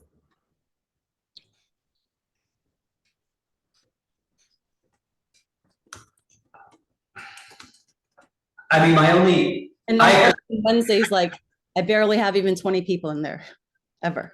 I know, my only concern is that area, that stretch of Avenue C is getting pretty bad. Like a month ago, or within a month ago, there was a couple that was leaving a bar. The rumor is that it was actually your bar, but your bar is supposed to close a little bit earlier. It said a bar at 8th Street. It could have been one of the other ones. Apparently, anyways, they were leaving and they were assaulted by a gang and robbed and beaten on like I don't think that that's us. Avenue C and 9th Street. It wasn't at your bar, but apparently they were leaving. Even if it was, that's not. But my point, no, my point is, having more, by extending the hours to late night, adding more late night traffic isn't necessarily a good thing in this area where we're starting to have more problems. That's my only slight concern. I mean, we were one of the quieter ones, I think, and a little bit more grown up, you could say. Not like rowdy at all. Yeah, I don't know that that's like, that seems, yeah. Crime in the area is But that appropriate to seems a discuss. little bit outside of the scope of like, I don't wanna be the arbiter of what is like. No, I'm not saying it came yeah. from them, I'm just saying. No, there's no, I'm not crime exactly, here. I don't. But it's also better to activate space so that there are people around, so that if crime is going to happen, or That makes honestly, me very uncomfortable. make just crime talking less about likely to this happen if space. there's more It people doesn't around. prove to be true. It's, Okay, Susan, if we wanna Orchard talk, Street's an example. well, if we wanna talk about what is empirically true or not, I'm happy to have that discussion, but I don't think that this is the venue. adding more late night establishments does not necessarily make it safer, it's just a question. So can Yes, Dave. I ask about this, about that? I kind of agree, but the, is it supposed to be operating as a restaurant right now? It is, Does that's, it not in fact operate as a bar? Is it supposed to? It's And both. certainly- We are a restaurant with a bar, and we have great drinks, but we have a lot of people that come to eat too, on a regular basis, actually. It becomes a bar. I mean, it is operating as a bar. That's why the windows are open. It's to draw people into the bar atmosphere. I don't think we want to do 2 AM here at all. In fact, I think we're back where we were in June. They have not been abiding by stipulations. I don't think we should be doing anything for them. We should be giving them the minimum possible until they can follow stipulations. You realize you're talking about the prior operators. No, I'm talking about the manager. but no, she has been the manager of the space for the last 2 years, year and a half. It's only been like a little over a year. But you have still been the manager when they haven't been abiding by the stipulations. Yeah, because I was told something else, so I was just following. the owner. Even recently, when you were investigating or looking into taking over the space, you still didn't actually go back and do a thorough read of. I think I misread that. I get that. No need. The door was open. I'm pretty sure I read that it was said windows until 10 PM, but I don't know. I'm pretty sure I saw that, but I could be wrong. If you can pull it up and show me. The only issue is that it's windows. That's the only thing that's not, they're not following, no step. I mean, it's still 10 PM. But I think Clint is pointing out that there's still 311 calls, like I understand. There's been other 311 calls too, so I Just don't like, know there's a lot of It's- things it's to not like just turn the one the thing. other way. It just makes me wonder, it's just enough to make me question, how are you? And I know you have been busy, so are you doing more things just to draw more people in, and are you going to do whatever it takes? Because that's sometimes what happens. I think that I just want to keep doing what I'm doing, make it consistent, give quality products, and I'm not promoting in any way. We're not selling things for happy hour beyond 7 PM. We're not advertising. We're not doing anything on Instagram really. But I just feel like the quality that we're offering is great, and I want to continue doing that.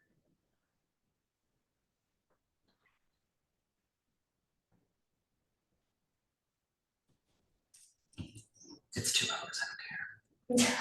Well, okay. I mean, I don't no, want this just- approach because I was not in full board last month, but I did hear that That it was a got whole- very, That was a whole different there was situation. a whole different discussion, but like, I don't wanna rush through something and then have the applicant think that everything is good, and then we go to full board and it just gets thrown out because That's a the whole reason. different thing. I think that was a different. But but that's happened many times in the past, so I think we just need to have like a very strong argument that you as chair want to, uphold as well with our colleagues on the full board around why, the extra 2 hours. I think you have a lot of amazing experience in the industry. I definitely see Clint's point about doing your research before you, become.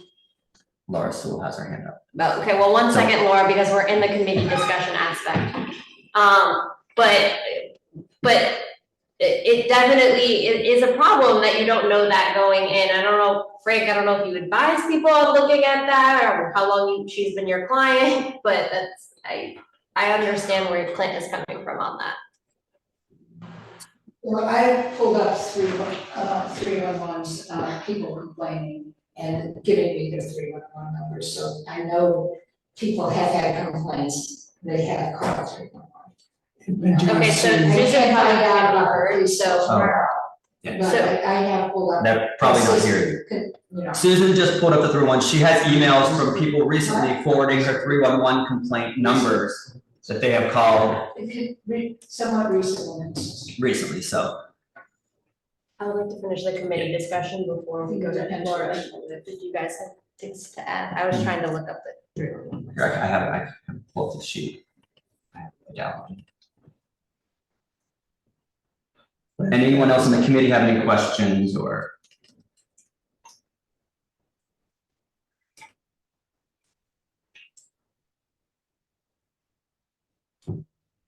Okay. I guess at this point we will go to Laura Sewell.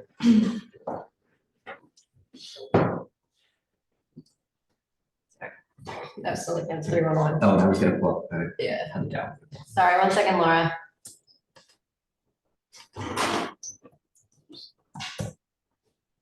Bart, you'll be next.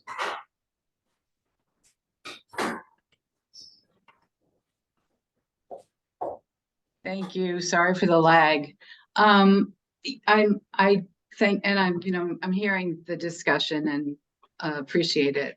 My main question, the thing that I don't understand, is that Michael Perry has renewed his license in July and is still the principal through 2025, through like June 2025. So I'm just not clear on what's happening here. You're applying for a license, premises that's already licensed. That's confusing to me. I'm trying to buy it from him. So I'm given the opportunity to get this business from him, and it's all. Yeah, well, absolutely. That's not really for me. It's for the committee. It's just unusual. I'm not sure. It's not it's not on as a bulk asset sale. I'm just stating, as a regular person, that I don't quite understand what's happening, because it is currently licensed. And Okay. and I have to. No. Sorry. Did you have something else to say? Were you going to? Yes. I support just sticking with the current stipulations. If it's going to be a restaurant, and that is initially what this committee approved, and the reason that they approved a restaurant and not a bar for this location is that this particular corner is extremely saturated with bars that are causing problems for a lot of the residents. So, if it is a restaurant, if we could just stick with the stipulations that are in existence and operate as a restaurant, I think that would be welcomed by the community. That is the business model that was originally approved, and it's that it hasn't been that since its inception that's causing perhaps you some problems, even if you have the best of intentions.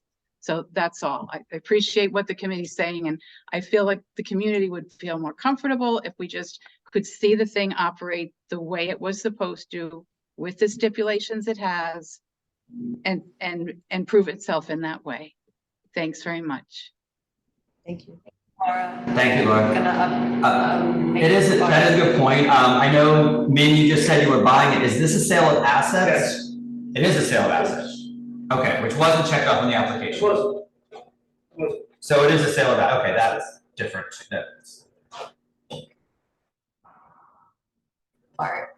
Bart, you're Oh, that's someone else. able to speak as well? Great. Thank you for the opportunity. Hi, everyone. I'm Bart Mackey. I've been a resident of the Alphabet City area for the past 7 years after I graduated from college. Living in the area, I've really gotten used to kind of the area. I've met a lot of the business owners in the area, and I can tell you that since Two Perry's opened a couple of years ago, coming out of COVID, it's really become one of my favorite places to spend time after work on the weekends. They've got some of the best food on Avenue C and some of the best crowd in terms of diversity and kind of thoughts that are tossed around there. And it's really a good place to meet people. And to Min has been so kind to me and my friends and pretty much anyone who has ever come in there and has introduced me to people that she knows from her past in the industry. And it's really been a treat to get to go to Two Perry's. I'm one of those people on Wednesdays that is there until they close. I get dinner there every Wednesday with my two roommates that also, live up with me on 11th Street. And I can speak to some of the crime that's happened. I think referenced earlier, the couple that was assaulted, that was up just above 11th Street, between 11th Street and 12th Street on Avenue C. It's pretty frightening. I live right there. So obviously it's terrible to hear that kind of stuff happening. But whenever I'm around, right across from the police station where Two Perry's is located, it feels like I'm always pretty safe right there. There's not too much throughway traffic coming up on, next to Two Perry's. I don't know whether that's because they're coming off of Tompkins on 10th Street, but, I really appreciate you guys giving me the time to kind of speak to the times that I've had at Two Perry's. I really think it's a great place for the area. I know Min has always talked to me about, wanting to invest in Alphabet City, and that's really kind of a hidden gem within the area. Thanks for letting me talk. I really hope you guys support Two Perry's. I think it's a great place and has a lot of potential to better the area. Thank you. Thank you, Bart. Okay, anyone else from the public? I think that was all the hands I saw. Okay, so back to committee discussion. I'd say we do exactly the stipulations that have always been on this Two Perry's business. However, we need to change the 7 a.m. the opening should change because they never even attempted and it's unrealistic. They never did. So if there's anything else that we can do to help the business be successful other than giving it late night hours, let's do it. Okay. So, if that's the case, we changed the hours. They're applying for, it was what, 5 a.m. start. But we really need it to be a restaurant. We had a bait and switch, it happened years ago. It's 5 p.m. through the week and 12 p.m. Saturday and Sunday is the hours they're asking for. So we are changing it from the 7 a.m., which Two Perry's never actually did. Right. So we're changing the opening hours, but we're not changing the closing hours from the current STIPs. So if we're not gonna do the 2 a.m. Wednesday. They already had, so the rest of it, Thursday, Friday, Saturday was 2 a.m. Oh, I see what we're saying. It was only, I misunderstood. I thought you were saying Wednesday on. No. It was only the one day. Right now, the only change that she's asking for from what they are existing is currently they're 12 a.m. midnight on Wednesday. Yes, no, I got she's it asking now. for 2. No, I got it now. Otherwise, she's staying Thursday, Friday, Saturday at 2 like the previous hour. Yeah, now I even understand more What? your guys' perspective, and I think Min, like the people you're gonna get at 2 a.m. on a Wednesday. It's basically, it's just for the customers that are already there. I'm okay with even if you wanted to the middle and have it be till 1 a.m. We usually close early anyway if no one's in there, but if there are people in there and they're enjoying themselves, 12 is just a little too early.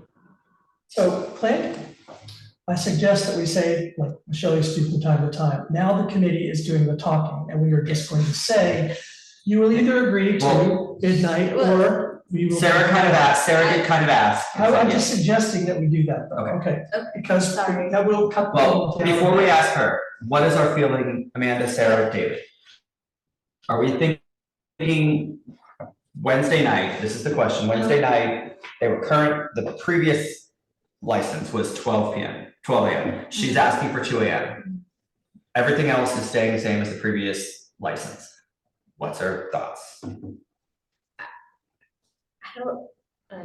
I'm not an operator. This is when I would lean on Jamie to say how much business is actually gotten in that time period on a Wednesday. And if, again, from a community perspective, is that the business that that community wants? And on Avenue C is very different too. I mean, I worked on Avenue D, so don't. We're over there 2 a.m. Sometimes, yeah. But not usually, because you know enough about. But I definitely think that if we're saying no, I would love to have the addendum that we sometimes have, which is come back to us at next point. Yeah. I know, but this is Min's first business, so, and you know, Frank might not have briefed Min on the possibility, but I think it would just be fair just to say kind of when we would entertain. Well, we never put a time limit. We don't say. We've said times, but you know, some people want to come back sooner, and people say, well, we haven't really done the right amount of time. We generally say it's a minimum of a year, so that we can see how you're operating through at least through the seasons, and we know that for a year you're a decent operator. But yeah, you know, sometimes a year is a long time because it's a small business. So yeah. That's what the SLA usually says a year. Okay, well then the SLA usually says a year, so that makes. So what I'm hearing is it sounds like we're kind of all on the same page of staying at 12 a.m. and closing on Wednesday nights, with the option that she could come back at some point in the future and ask for an extension, which is what we always do. Is everyone here on board with that? I think I'm comfortable. Okay, Min, so it seems like that's what we're all comfortable with. Are you okay with that? Yes, I have to be. Okay. Thank you so much. Okay, we're, you know. Nothing's happened yet. We're just talking. Yeah, and as with anything, even, you know, anything else, Right. you can always come back after you've been in operation for a while and shown that you're actually responsible, you're following the rules, you can then come back for changes with any of the things we discussed tonight, so. Hey, thank you so much. Okay, so that being said, I think I will bring up, do I need to change? No, I just need to change the hours of Wednesday night. So I will bring up the resolution. Does this applicant have any confidence that this vote will be adopted at the full board? Or does this applicant have to come to the full board also? Applicants always have to come to the full board, you know. Applicants can't speak. I would, They can be if they're requested to. I would well, No one did. but for the public session, you wouldn't recommend people. No, but But they're not that's a good available. service. They ought to be. Never, ever tell me something. We've never required him to. He does come Steve where did people speak. are wanting to negotiate stipulations. It always helps if they are there, but Frank is asking should they, he's not saying do they have to, he's saying, I should they be advised, concerned? I think last year, one person that I knew that Yes. a lot of people would be speaking against it, and I advised them to come. But that was just me. I just don't want to leave here with a certain thought and then have another. Oh, yes. I just think because unfortunately, there's been so much pushback from the community about this one that I would probably. Yeah, but I think we're giving, I mean, the community was actually fine, they just wanted it to stay with the current stipulations. Yeah. So we're not doing anything that the community was opposed to. If we would have given. I only saw the one email. The one email, yeah, and all she was asking was not to give them the extra hours. Yeah. So if we were doing that, I would say, we have no idea, Min, 10 people could show up at the full, well, we only allow 4 people to speak, but people could show up, but I don't know. I don't think, because the concern we had from a community member was basically just to keep all the stipulations the same until you proved as an operator, and that's what we're doing, so I don't think. And at full board, we will come as a unified Yes. voice Yeah, to just advocate for your behalf based on the information that we have now.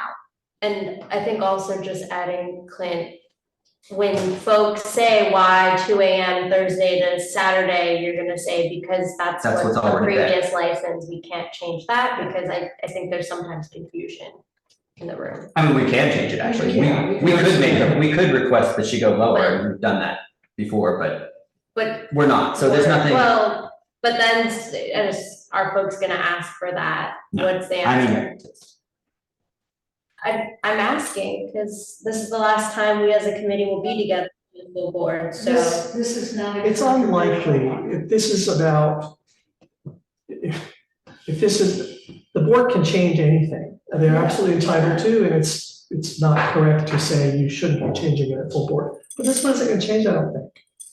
But this is not a likely one. yeah, I mean, it's you not, know which ones are I think we can likely. say it's not likely. Min, you have the right, and if you're concerned, you should come. I think we're saying it's not likely that there's gonna be community opposition to this, because the only opposition we heard, we're not doing anything other than what they're asking. When there's a lot of community opposition. It's more risk, so. I'm gonna just go through the resolution quickly, though, we can finish any other discussion after that. So this was the whereas, the summary that I mentioned before, City Hospitality LLC doing business as Two Harry, seeking a full on-premises liquor license located at 127 Avenue C. This is an application for an establishment of 74 people, 4 tables, 13 seats, 1 bar that includes 10 seats, American comfort food, and a full kitchen, serving food during all hours of operation, and recorded, took out the live DJs, recorded music back on the hour only, hours of 5 p.m. to 12 a.m. Monday, and that should actually just be through Wednesday.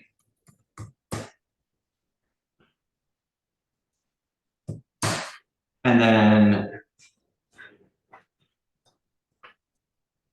Saturday, Should be Thursday, Saturday. Put the time in Yeah. front of the date. yeah, it's 5 p.m. to 12 a.m. Monday through Wednesday, and then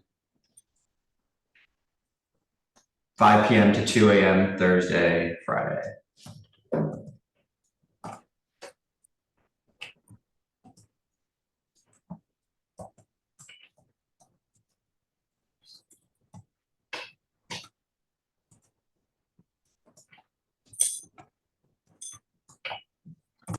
Saturday is 12 p.m. to 2 a.m. and Sunday is 12 p.m. to 12 a.m. There were 11 full on-premises licenses within 500 feet, et cetera, that's been licensed since 2016. I did add, the only thing that I didn't say earlier was I added in the applicant has worked in the restaurant industry for 25 years and has been a manager at this location since 2021. It's 2022, but It's just under a year. So Okay, so 2022. And then there were 39. The only other thing I needed to update, which I said the number, I don't remember if I actually updated it here about the petition signatures. 70. There was 79, yeah, so 79 residents who live within 2 blocks. It was, yeah, that was with the additional pages you sent today, Frank. Right. Signed the petition in favor.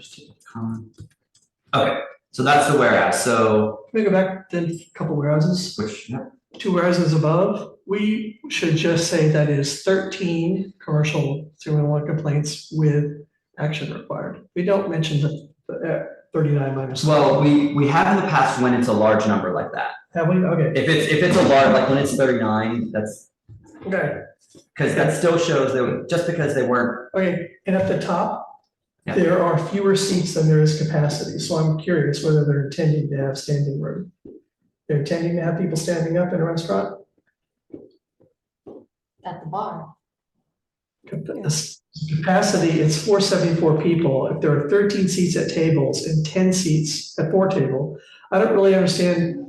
Just because the class of 70 lays out, if you look at the plan, the tables are really long. It's kind of like a communal table. And then we have 2 more additional cafe tables on the inside. 2 more, which brings it up to 71. I mean, There's only there's a lot. 60, you go 4 times 13 plus 1 times 10. it's not a CML 74, it's an LML, which is standard, standard building. That's the number they pick. Well, Doesn't mean there's room for 74. but we don't want standing. So we want people to be seated is my point.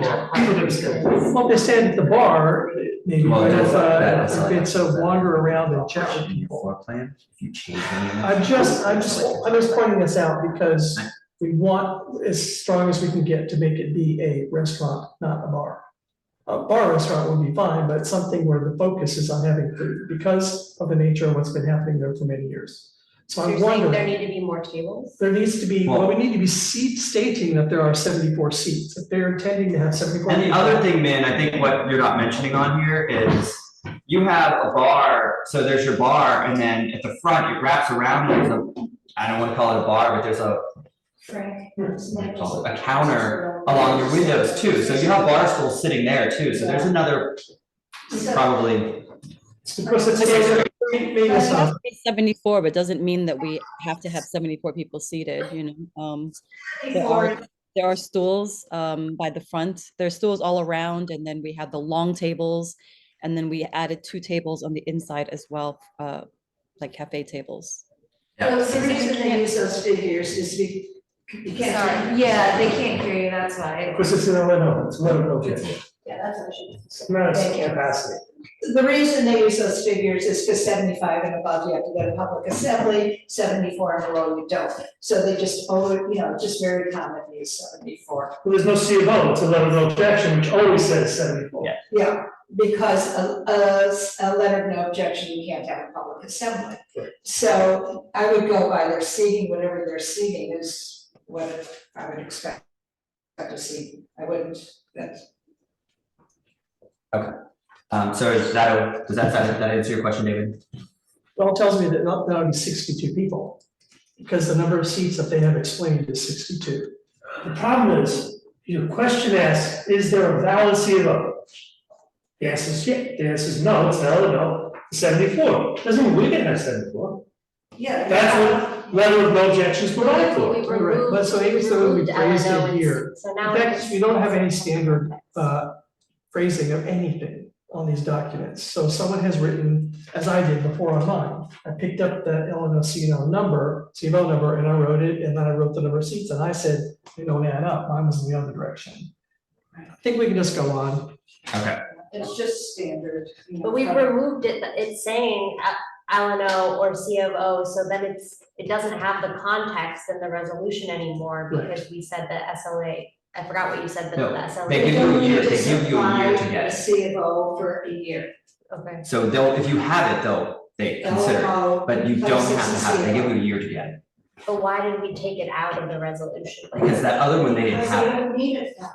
This one, since they already have it, we're just including it. I don't know that the words were there before, it just said, it did say that all along. We used to ask for the C of O. Yes. It's just, and Now now they- it's removed from my resolution. Yes, template. because now they don't have to supply it for a year. So if they say, do you have a C of O, and they say no, it's like, so what? Okay, so I think what Sarah's saying is we should just take it out of everything instead of saying this is an option for 74 Well, what people. you wanna know is how many people. Yeah. And you wanna know if it's gonna be a place of assembly or not. Which is 75. So by saying 74 people, that means it's, My only, It's not. at some point, go through the questionnaire and see all the changes that need to be made. okay. Okay, and then we addressed the other whereas clause, so I think everything's fine with the whereas clauses, so. Therefore be resolved that committee board recommends denial unless the applicant agrees to the following signed stipulations. To operate as a cafe, serving with American comfort food served during all hours of operation. Its hours of operation will be Cafe, opening no later than 5 p.m. Okay.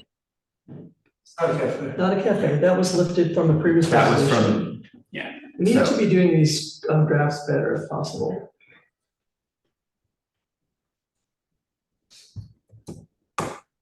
It will operate as a restaurant serving American comfort food during all hours of operation.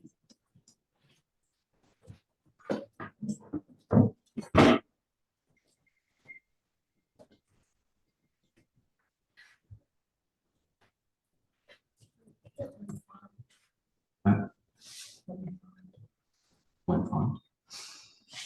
Is it a different font? Oh, that is, yes, you're right, sorry, I was in the Its hours of operation will be no later than 5 p.m. Monday through Friday, opening no later than 5 p.m. Monday through Friday, 2 p.m. on Saturday and Sunday, and closing by 12 a.m. Sunday to Wednesday, and 2 a.m. Thursday to Saturday. That's not what it said on previously. We had, it was a noon opening. It's 12. This was the application that Frank did change today. Yes. I will say that, so that was not. And I will say this is the application I did at last minute because Jesse resigned, so this was originally Jesse's application. 12 p.m. on Saturday and Sunday, closing by 12 a.m. Sunday to Wednesday, and 2 a.m. Thursday to Saturday. It will close all outdoor dining allowed under the temporary open restaurants program and any other supplement uses by 10 p.m. all days, and when not having the speakers or TV monitors. It will close any front and rear facade doors at 10 p.m. Fixing the font on that.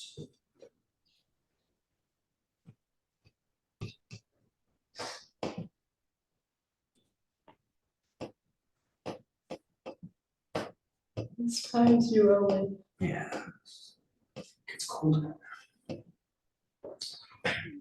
in. That's the best one. Right. Okay. I want symbol. Sorry. Still another. It will close any front and rear facade doors and entrance doors at 10 p.m. every night when amplified sound is playing, but not including but not limited to DJs, live music, and live non-musical performances, or during unamplified live performance of televised sports, and it will otherwise have a closed fixed facade with no open doors or windows. See, this is exactly what it stated before. So it does say we'll close any front or rear entrance doors at 10, but then it does say we'll. That's why I think it was confusing. I just thought it meant like 10 p.m. in general. Yeah, so it's actually, but then we'll have a closed fixed facade with no doors or windows. So that's, I think, where the confusion came in. So I understand. Yeah, that's why I thought that I could have it till 10 p.m.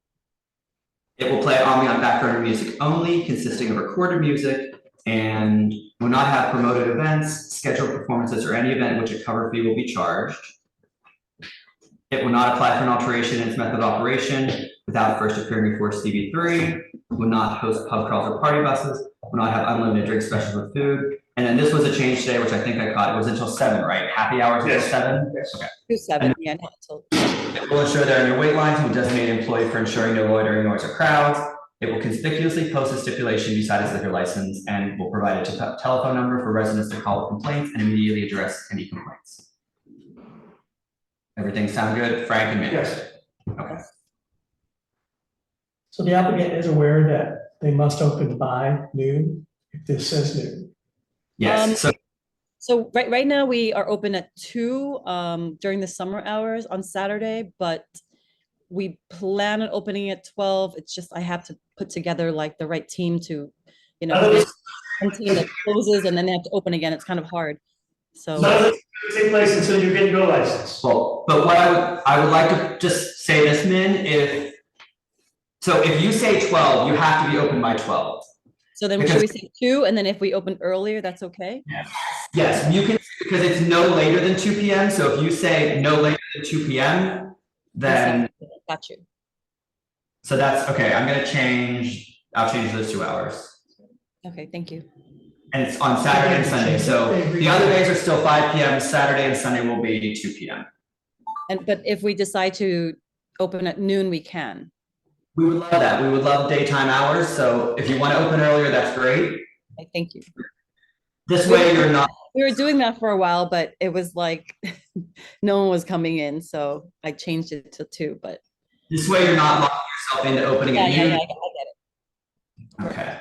I'm just 12 p.m. So this is going to be 2 p.m. as well. Okay. Okay. So I think that is everything. Give me just 1 second and I will share the stipulation form, which should mirror, well, I'm making a minor change to that as well.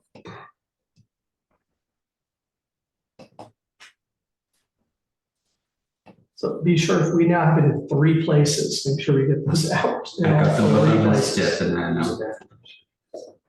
okay. So in this case, it's going to be Min, it's you, it's City Hospitality LLC, 127 Avenue C, operator full service restaurant, American Comfort Restaurant, with kitchen open serving food during all hours. Here I will change the hours. It's 5 p.m. Monday through Friday, 2 p.m. Saturday and Sunday, closing by 12 a.m. Sunday to Thursday. To Wednesday.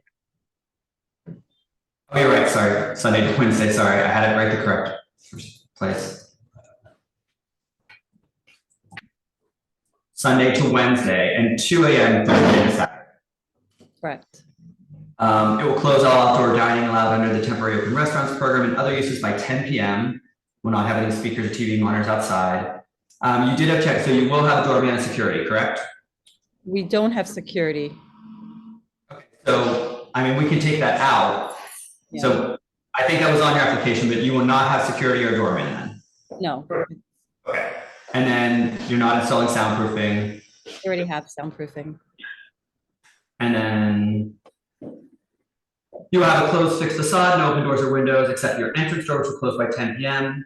or when it floods. So honestly, and this is something we've talked about doing, man, I think this would have prevented your confusion. This says right up front, closed fixed facade, as opposed to starting with the open doors and windows. But this says the same thing. And then you will not have DJs, live music, third-party promoted events, or any event in which a cover fee is charged, or scheduled performances. And then you didn't check off, but you're not having any private parties where it would be an entire buyout, are you? Sometimes we do. It's kind of rare, but we do have private events sometimes for like weddings. How many, so just generally with that, do you want to say a certain number, like 10 per year? One per month? No, it's gonna be no more than 10 per year. 10 per year, okay. No more than that. I mean, probably less. The gods is. That's fine. So no more than 10 private parties per year. And then it will play on background per music only. It will not apply for an alteration without coming to CB3. Will not participate in pub crawls or party buses. No unlimited drink specials, including boozy brunches. Will have happy hours ending by 7, and will not have wait lines. And will have a staff person responsible for no loitering or crowds. We'll post this stipulation by the liquor license, and residents may contact the manager and owner at the number below. And this is Min, your name, and then your number. Right. Everything? Yep. Okay, perfect. Did you save it? It's Okay. saved. I was like, save. Okay, so now that we've gone through that, we'll do a vote. Sarah Bachu? Yes. David Crane? Yes. Amanda Lou? Yes. Clint Smeltzer, yes. Okay, motion passes. Min, the office will be sending out probably to Frank the stipulation form. He'll make sure to get you signed and notarized and get it back to the office. Thank you so much, everyone. Thank you, good luck. Thank you. Is there anyone here that needs to be promoted or just you two? Just us. Just us. Yes, he probably want me to leave, but it's just us. No, he always wants the client there. I know, but we'll see. I was gonna say, shh. Okay. No, I'm not. I don't know. So we are now moving on to number 12, which is champagne problems at 207 Bowery. I'll give a quick summary as you've heard, and then you can correct me or add anything.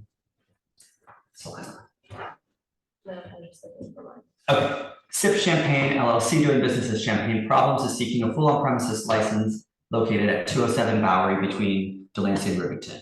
This is an application for an establishment of 115 people, 30 tables, and 80 seats, one bar on the first floor with 12 seats, and one bar in the cellar with 6 seats, serving contemporary American food in a full kitchen during all hours of operation. No television, and music selected from DJs and streaming services. There are 23 full on-premises licenses within 500 feet. This location was Kanji House, doing business as Kanji Dim Sum House with an OP license since 2005. This applicant has 2 other establishments with active licenses: Forever Sweet at 1707 2nd Avenue since 2017, and Scotch and Ice Cream at 301 East 84th Street since 2022. There were no commercial 311 complaints at this location since 2018. We haven't heard from any residents prior to the meeting in support or in opposition. 85 residents who live within 2 blocks signed a petition in favor of the application. And I think that's it for my summary. Do you have anything to add or correct or revise? Yeah, Good. well, Clint, Sarah, David, Amanda. Yes, I know. Thank you all for having me, and Mitchell, I was there. So I just wanted to say thank you guys very much, obviously, for having me. Sometimes it Yeah. only picks Yeah, up. so these mics up here don't always pick up out there. Yeah.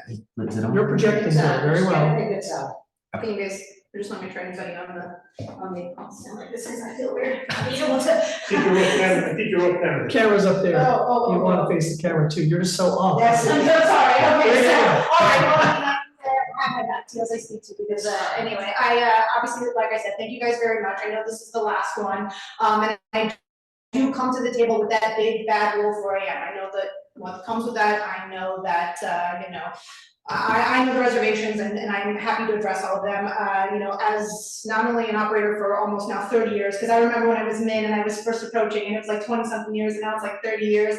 I do have currently not just 2 liquor licenses in New York City, but 2 4 AMs, one with a DJ on the Upper East Side, which is a heavy residential area. I know the connotations that come with bar, and you hear that, and you know, just even when I interview, I always say there's many different types of bars: sports bars, dive bars, restaurant bars, theater bars, and then there's cocktail bars. So this is a concept that I've wanted to open now, something that I've held, and just like everyone's lives was put on pause with the pandemic. I had my construction permits for Not a Speakeasy March 7th of 2020, and then it was March of 2020, so we all kind of know, you know, how that went down. So this is a concept that I've wanted to open for quite some time, and took a very long time to find the right location. And I'm sure you guys are, I know you're familiar with the Kanji family, with the Sun family, and what they have been done for the Lower East Side. I mean, they're truly incredible. I couldn't have asked for a better landlord, family, and venue. So if you know the Kanjis, right, so they have their one on Allen Street. Ricky is the son, he's now just taking over for the father who just had a baby, so they're trying to consolidate a little bit. And it's a big place, and they're just, you know, so they've had to make the choice too.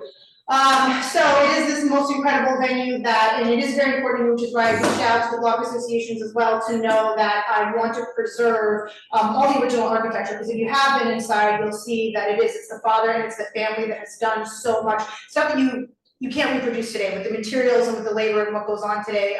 It's incredible. And actually, if you Google Champagne, one of the top cuisines that always pairs well is Asian cuisine. So I also intend, like you guys saw on the menu, to keep some of the kanji classics there as well, because I get it, you know, I mean, we're all New Yorkers, so like we have our spots. I was just leaving the other day, and these 3, they came to have dinner, they had no idea that it was closed. Like, I get it, I know that that's hard. So something to preserve the integrity of the family that came before, and they're right there. They're still, you know, they're in the building. I'm actually, Ricky's trying to help me get an apartment in the building, actually, so that I can be there full time. So I'm definitely open to all and every question. I do know what it's like. When I was a first time operator, I did come in to CDA. They were very hesitant. They didn't like, I mean, if you know, I'm sure you've done your diligence on me, but UES, you guys know, is that ice cream shop speakeasy. I was also known as, you know, the big bad witch of the Upper East Side, because I had a very strict dress code. You know, I know that, and I will not do the bait switch, because I know that term. I'm on CDA as a public member. I'm very deeply braided within the community. I literally opened UES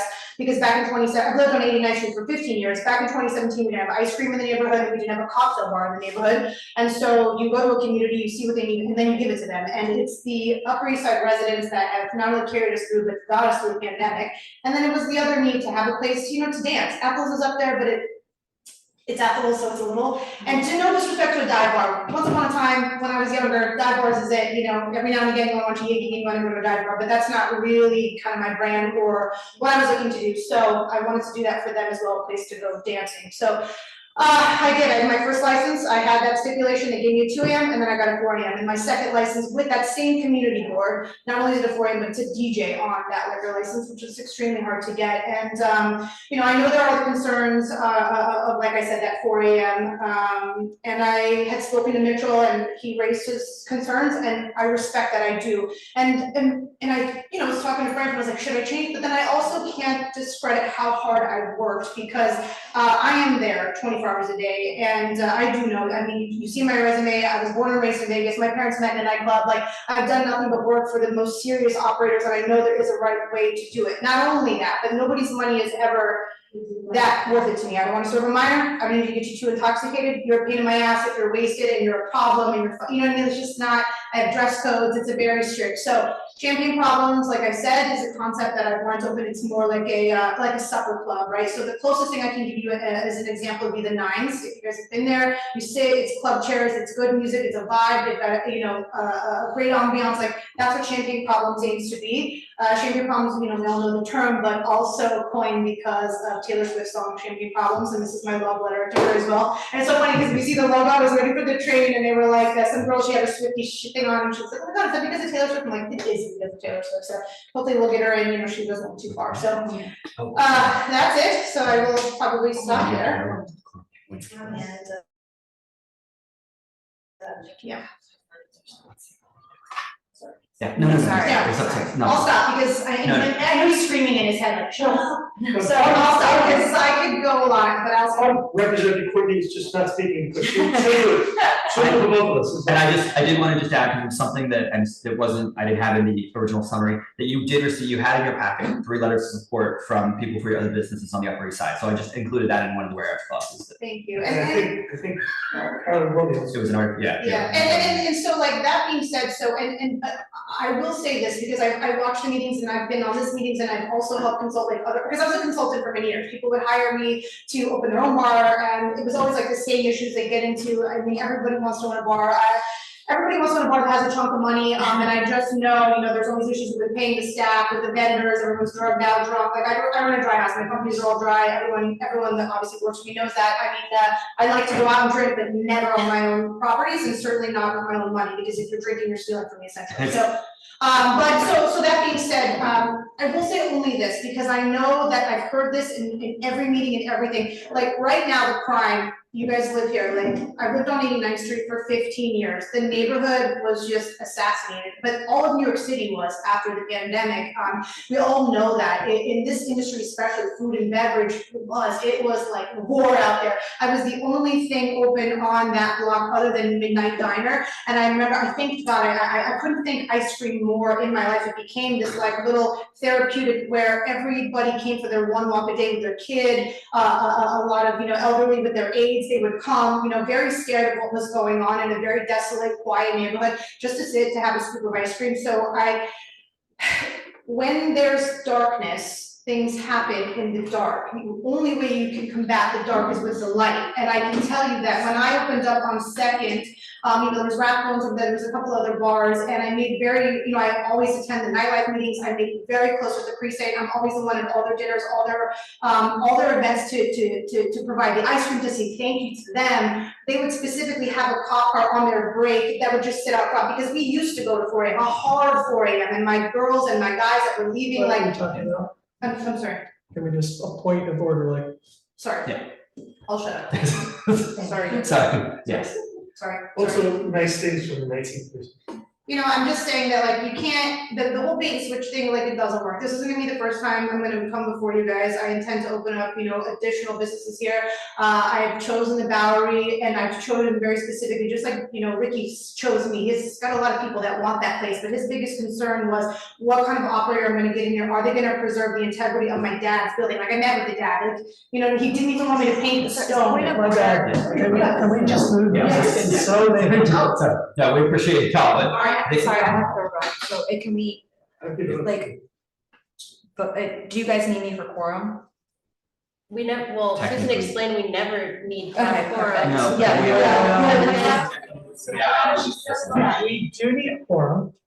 Yeah, I never said we'd never, I said. So we can approve it in the house. The meeting, it's just nothing happens here. It has to be then everything. has Well, to be voted on. we do everything like we usually did, and we must have someone at the full board move from the floor whatever motions that we draft here. It would just be this one though. It would only be this Okay. one, because we had 4 for the other ones. We don't have one holdover still. Oh, she has to I leave. just have to go, I'm sorry. No, I just asked if they were. Well, we have, I think there's members of the public here to Oh, speak, okay. I think is the Well, thing. let's ask before. Yeah. Is there anyone here from the public to speak? Please raise your hand. Yeah, sorry, And I've completely lost track of what the hell this application is for, so could you just summarize? Have Clint summarize, is it a restaurant, is it a bar, what are the hours? It is a Yes. And is it a proper Yes. location? Okay. Sorry, no, thanks so much. Wait, give me back my plate. Oh, yeah, please. Thank you. Thank These you are my so picnic much. plates. Those are your, okay, sorry, you didn't finish it. Thank you. It is a bar tavern with a serving contemporary American food with a full kitchen open during all hours. 115 people, 30 tables, 80 seats, one bar on the first floor with 12 seats, one bar in the cellar with 6 seats. At the old conjugal The location? old conjugate, yes. Okay, go ahead. Okay. So that being said, we will move to, I see 2 people with their hands up. Michelle Campo and Mitchell Grubler.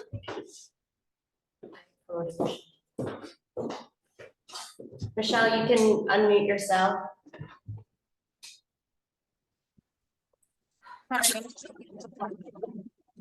Getting there.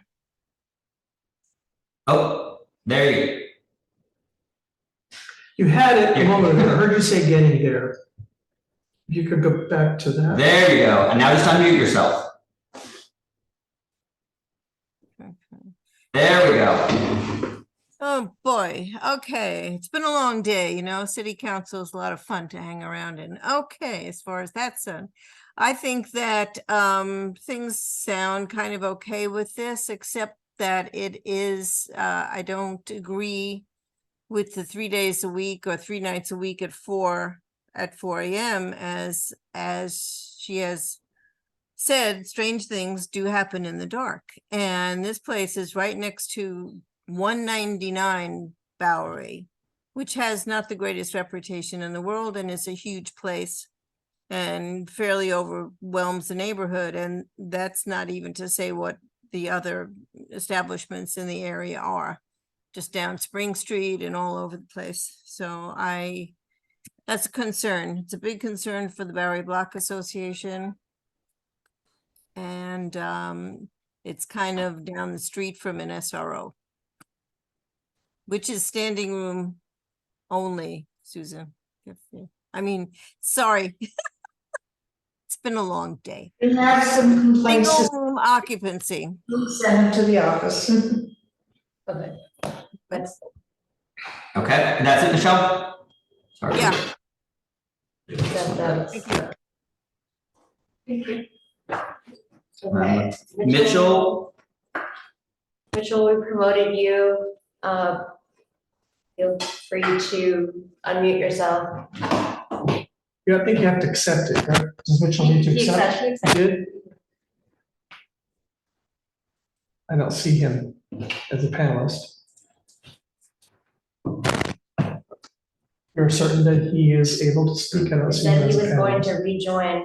He's gonna rejoin, It okay. said, it said. So that, okay. Okay, Mitchell, you should receive a notification. You would have to accept to join as a There you go. panelist. There we go.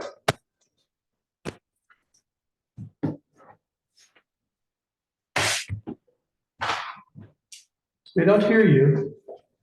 We see you joined. His audio is not connected. Right.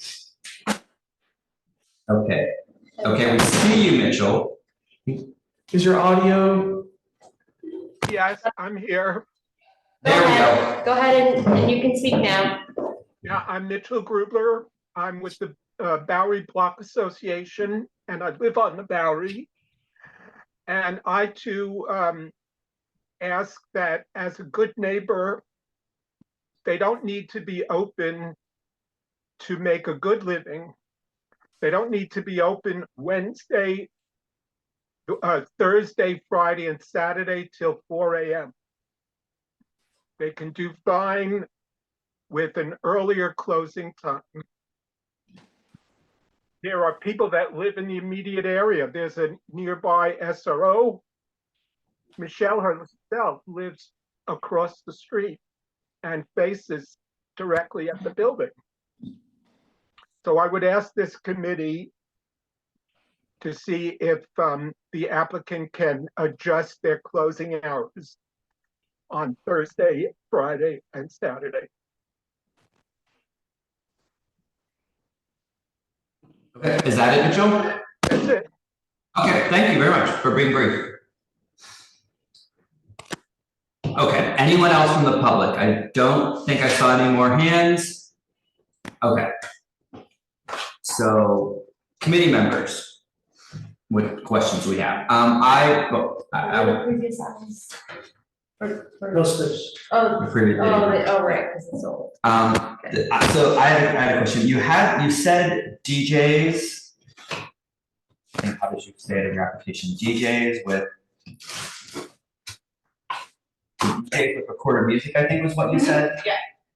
So what are you referring to as a DJ? Is it someone that's coming in specifically for a night and table, or is it someone basically just managing the music that night? So it's the same thing we do at EBS, like, it's that seated, like when we have Valentine's Day, we have the DJ come in, it's like an STK type of thing where you're having dinner, but there's a DJ playing, it is the vibe, it's going through the sound speakers, it's the ambient, you know what I mean, it's not, we're not musica, we're not, But he's not a headphone on, there's no. Oh, no, it's He's exactly, a you know what I music mean, person. yeah. And I mean, and I had spoken to Mitchell, he asked me the same question, and like the vibes that always go is like that roaring 20s, you're listening to Frank, you're listening to, Etta, you're listening to these types of people with that contemporary, but yeah, it is that, that vibe that you definitely are feeling with the DJ, yeah. But not that DJ, not Do this we one. call that, we've had this conversation before, do we Well, call that a DJ? I think what she's saying is it is a special person just coming in. Yeah, because like, I don't know how else So to that's- say it, because it is a Otherwise, person, it's a staff person curating music. That's, I'm helping tease this out No. because in the past, we've said, oh, that's not really the DJ we mean, so I'm asking. well, I think in the past, we said that's someone curating music when it's a Yes. staff person doing that. She's saying there is a specific person coming in, so that would be a DJ. So whenever it's an external person. Coming, like if they're having someone come in, you are having a set, it's not just one of your Oh, staff yeah, people it would be a managing. DJ, yeah. You're having a Yeah. full-fledged someone come in, so I think Yes. that falls into it. Okay, But it's not a promoted night, you're not promoting a No, DJ I night. do not It's- play. You're having any of that crap. to accompany dinner. And there's no DJs. If you see now, like the trends, all of these restaurants, like I just came back from one in, like, they have DJ Bottomali is a brand new restaurant that they just put out, it's this Mediterranean, it's like this incredible restaurant, and the DJ's playing the whole time, it's still talking to you, but it's good, and it's just part of, like I said, Catch, SDK, these are the types. So that was something you actually said, are you talking about background level then? Because you said you can still talk? Oh, yeah, you still talk. So you're not talking DJs at entertainment. And it's so level. loud that you can't, no, this is a cocktail parlor where like, people are falling in love, so, well, they're drinking in love, so. I think because what he said last time. Yeah, I think we should decide what we want to ask for, and then. Have the conversation. So I don't know that 4 AM, I don't think a restaurant needs to be open to 4 AM. I think 2 AM is. Not a restaurant. She's not. Not a restaurant. She's saying It's tavern. tavern. And we'll pretend to be a restaurant. Tavern level food, so they're not saying, True. so she's not saying. It is, and it's on. Clayton, I'm sorry, how many people within 2 blocks supported that for you? I think it was 80. I think I have over It was 80. 85. 85.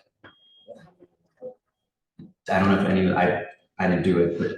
You didn't look for how many in the. Amanda did it, so I didn't go back and check, but she said 85 within 2 blocks. Actually, are there residents above? No. No, there's no. So there's 2 vacant apartments, one's the penthouse, and I have the 2 signatures from the other 2. Other than that, it's just this, I'm trying to reveal their apartment, but then it's just commercial to the left. That's what I thought, LC it's not a to the right. residential building, so. Yeah. There's also support from 199. Yeah.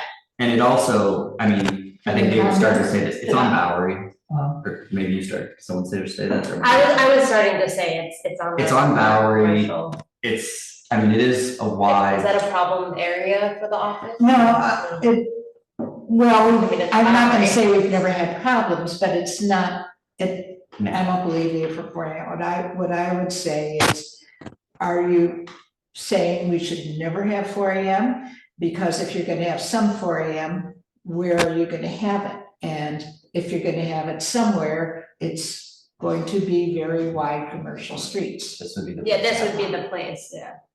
No, I just got confused. There've been a lot of words said on this item tonight, but it was never pretending to be a restaurant. So No, that's you okay. asked at the That's okay. beginning, I was if you just read like, it out it's a loud, pretty big box switch up collar. there. I went back and Got it. No bait and Got it. classification, she's not, that's what she Got said, it. she's not dating It's switches. good. But so where are you on the hours? You're fine with those Yeah, I hours think on about box? it. So, you know. You're fine with those hours? No, it's just 4 AM, it's not 4 AM all week, it was just 4 AM. I know, but You you know, I'm guys, confirming I'm myself, asking. 4 AM Thursday, it's 4 AM Thursday, Friday, and Saturday, Thursday, Friday, and Saturday. and it was 1 AM the rest of the week. I think what Susan made the point, if we're gonna, I mean, if we're gonna have 4 AM, this is probably a place to have 4 AM. Yeah, I mean, if you're gonna say to people, this is a residential street, you shouldn't have 4 AM, then it's, well, they're saying, well, if it's not a residence, very commercial, Yeah. Yes. you know. So You should be getting your 4 AMs on the very commercial streets. I'm fine. I just, again, want to make sure we're all on the same page so that when our colleagues bring it up again, we're convincing. That our main thing, that it's a wide, I think we've already agreed, but your demeanor says you're trying to say something else. I'm trying I want to be prepared because I never like when we go to full board and no one agrees with what we've said in committee. There's a difference in a lot of that. Yes. But I think we're all agreeing that 4 AM is fine. Please vote. I'm Yeah. ready. I said I was fine. I mean, my only question was the DJs, and I was, some discussion of the hour, we dealt with both of those, so. I'm fine with, I mean, everything else is pretty simple. Sure. Anyone else have any questions? Okay, then I'm gonna go, I guess, you know you're here, I'll put up on the screen for you. I can see it. I can't see I can't see it, so I'm just making sure. So I didn't Frank, bring for my Christmas, I'm buying you glasses. I have glasses, I just didn't bring them. I said Frank. Oh, yes, yes. I mean, I'm not here in person, is this impressive? What? She always thinks it's hold on to her. No, Okay, no. so the whereas we can scroll through, but it was everything we already went through. Everything else I think up there was correct. And then I did add the one thing that wasn't there earlier, I added the 3 letters of support for the other locations, and then therefore be resolved, Community Board 3 recommends the denial for the full on-premises license for Sip Champagne LLC located at 207 Bowery between Delancey and Rivington, unless the applicant agrees to the following stipulations. It will operate as a bar tavern with contemporary American cuisine and a full kitchen serving food all hours. Hours of operation will be opening no later than 2 PM, closing by 1 AM Mondays through Wednesdays, 2 PM, opening at 2 PM and closing by 4 AM Thursdays and Fridays, and 11 AM closing by 4 AM Saturdays, and from 11 AM closing by 1 AM on Sundays. It will not use outdoor space for commercial use. It will not close any front or rear facade doors and windows at 10 PM every night or when amplified sound is playing, including but not limited to DJs, live music, or live non-musical performances, or during an amplified live performances of televised sports. It will play ambient background music only with music selection from streaming services and DJs, and will not have live music, third-party promoted events, or any event which cover fee is charged, scheduled performances, and not more than 4 to 6 private parties per month. It will not apply for any alteration to its method of operation. For any physical alterations without first appearing before Community Board 3, will not have pub calls or party buses, will not have unlimited drink specials, including boozy brunches, will not have happy hours. And will ensure that there are no wait lines outside when designated employee for ensuring no loitering, noise, or crowds. It will post a stipulation beside its liquor license, and it will provide a telephone number for residents to call with complaints. You okay with everyone? Yes. Yes. Okay. Oh. Yes. So I'm going to start sharing this and go to the stipulation form. Okay, so you should be seeing that shortly.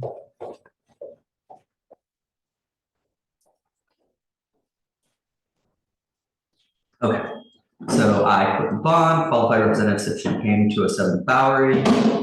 For applying for a full liquor license, will operate a tavern with kitchen open and serving food during all hours of operation. Hours of operation of 2 PM to 1 AM Monday through Wednesday, 2 PM to 4 Thursday to Friday, 11 AM to that's AM, sorry. AM to 4 AM Saturday and 11 AM to 1 AM Sunday. I will not use outdoor space for commercial use, including open restaurants. I will employ a doorman or security personnel. Now, I know you said you're doing work. Are you installing soundproofing? It is completely soundproof. It's complete, so, Oh okay. my gosh, yes. So it's not, so you're not, I sorry, don't you need don't to need do to. any additional now. That's fine. But we did a stress test, it's, Okay. I will close any front and rear facade doors and windows at 10 PM or when amplified sound is playing, including but unlimited to DJs, live music, live non-musical performances during unamplified performances or televised sports. I will not have live music, third-party promoted events, any event which a cover fee is charged, scheduled performances for more than 6 private parties per month, but you will have DJs. We do usually put a note in here, so the DJs will be at background level.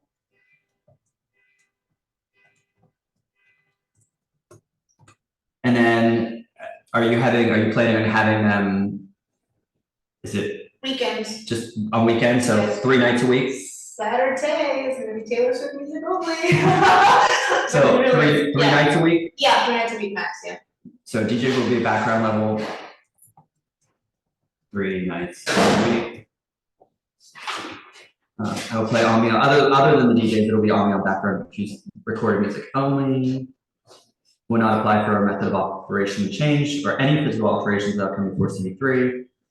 I will not participate in pub crawls or party buses, will not have drink specials, including boozy brunches, will not have happy hours, will not have a wait line, will have a staff person responsible for ensuring no loitering, will post a stipulation inside a liquor license, and residents may contact the manager owner at the number below. That is you, and is that your number? Yes. Perfect. Okay. That being said, I think everything's good. We will vote. Actually, because we don't have quorum, do we actually need to vote, Susan? Yes. We still vote, Yes. even though we don't have quorum? Otherwise, you can't say that the people at the committee who were present. Okay. So Sarah Batchu? Yes. David Crane? Yes. Quinn Smeltzer, yes. But we have to remember, this item has to be moved separately to the full board, correct? So you need to arrange for a person to do that. As long as I'm there, I will do that. I don't think I'll get COVID again. Hopefully not. Okay, that being said, congratulations, it has passed. We'll talk about I know that, I'm just like, oh my God. I know. I have to my delicious cake and I'm gonna clean my plate, but thank you so much. That's what it is. Frank, you know the drill, we'll send you the I'm the problem. It's me, Oh, wait. A secret I don't to know, I it? couldn't get But that. wait, David and Sarah, we're actually. We have one more item, right? We'll still do the other We have to things. vote on the district. Well, we have to vote on the Yes, district we're meeting, so. going on the district. I'm being efficient. So I sent around, Yeah. I sent around the district needs. We had sent them around previously, I think in July. We did get some comments. Those were mostly incorporated in. I don't know if you had a chance to look at them. Was there any other questions or comments? We don't really have to discuss budget priorities like other committees do. Yeah. So in this case, it's just a matter of we're voting on this and sending it to full board. Everyone, okay with everything? I had a chance to read them, and I saw the email. And I didn't notice anything because I didn't read it, so I'm fine with it. Okay. So that being said, we are going to vote on the district needs. Sarah Batchu? Yes. David Crane? Yes. Quinn Smeltzer, yes. Okay. That being said, All right.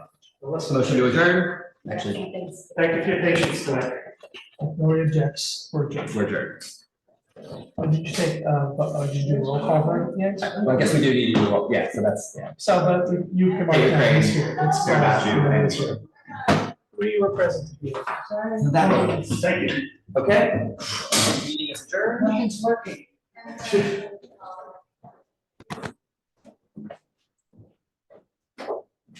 Thank you, everyone. Thanks, Ray.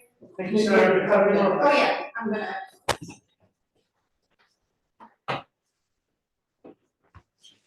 So we're gonna go to the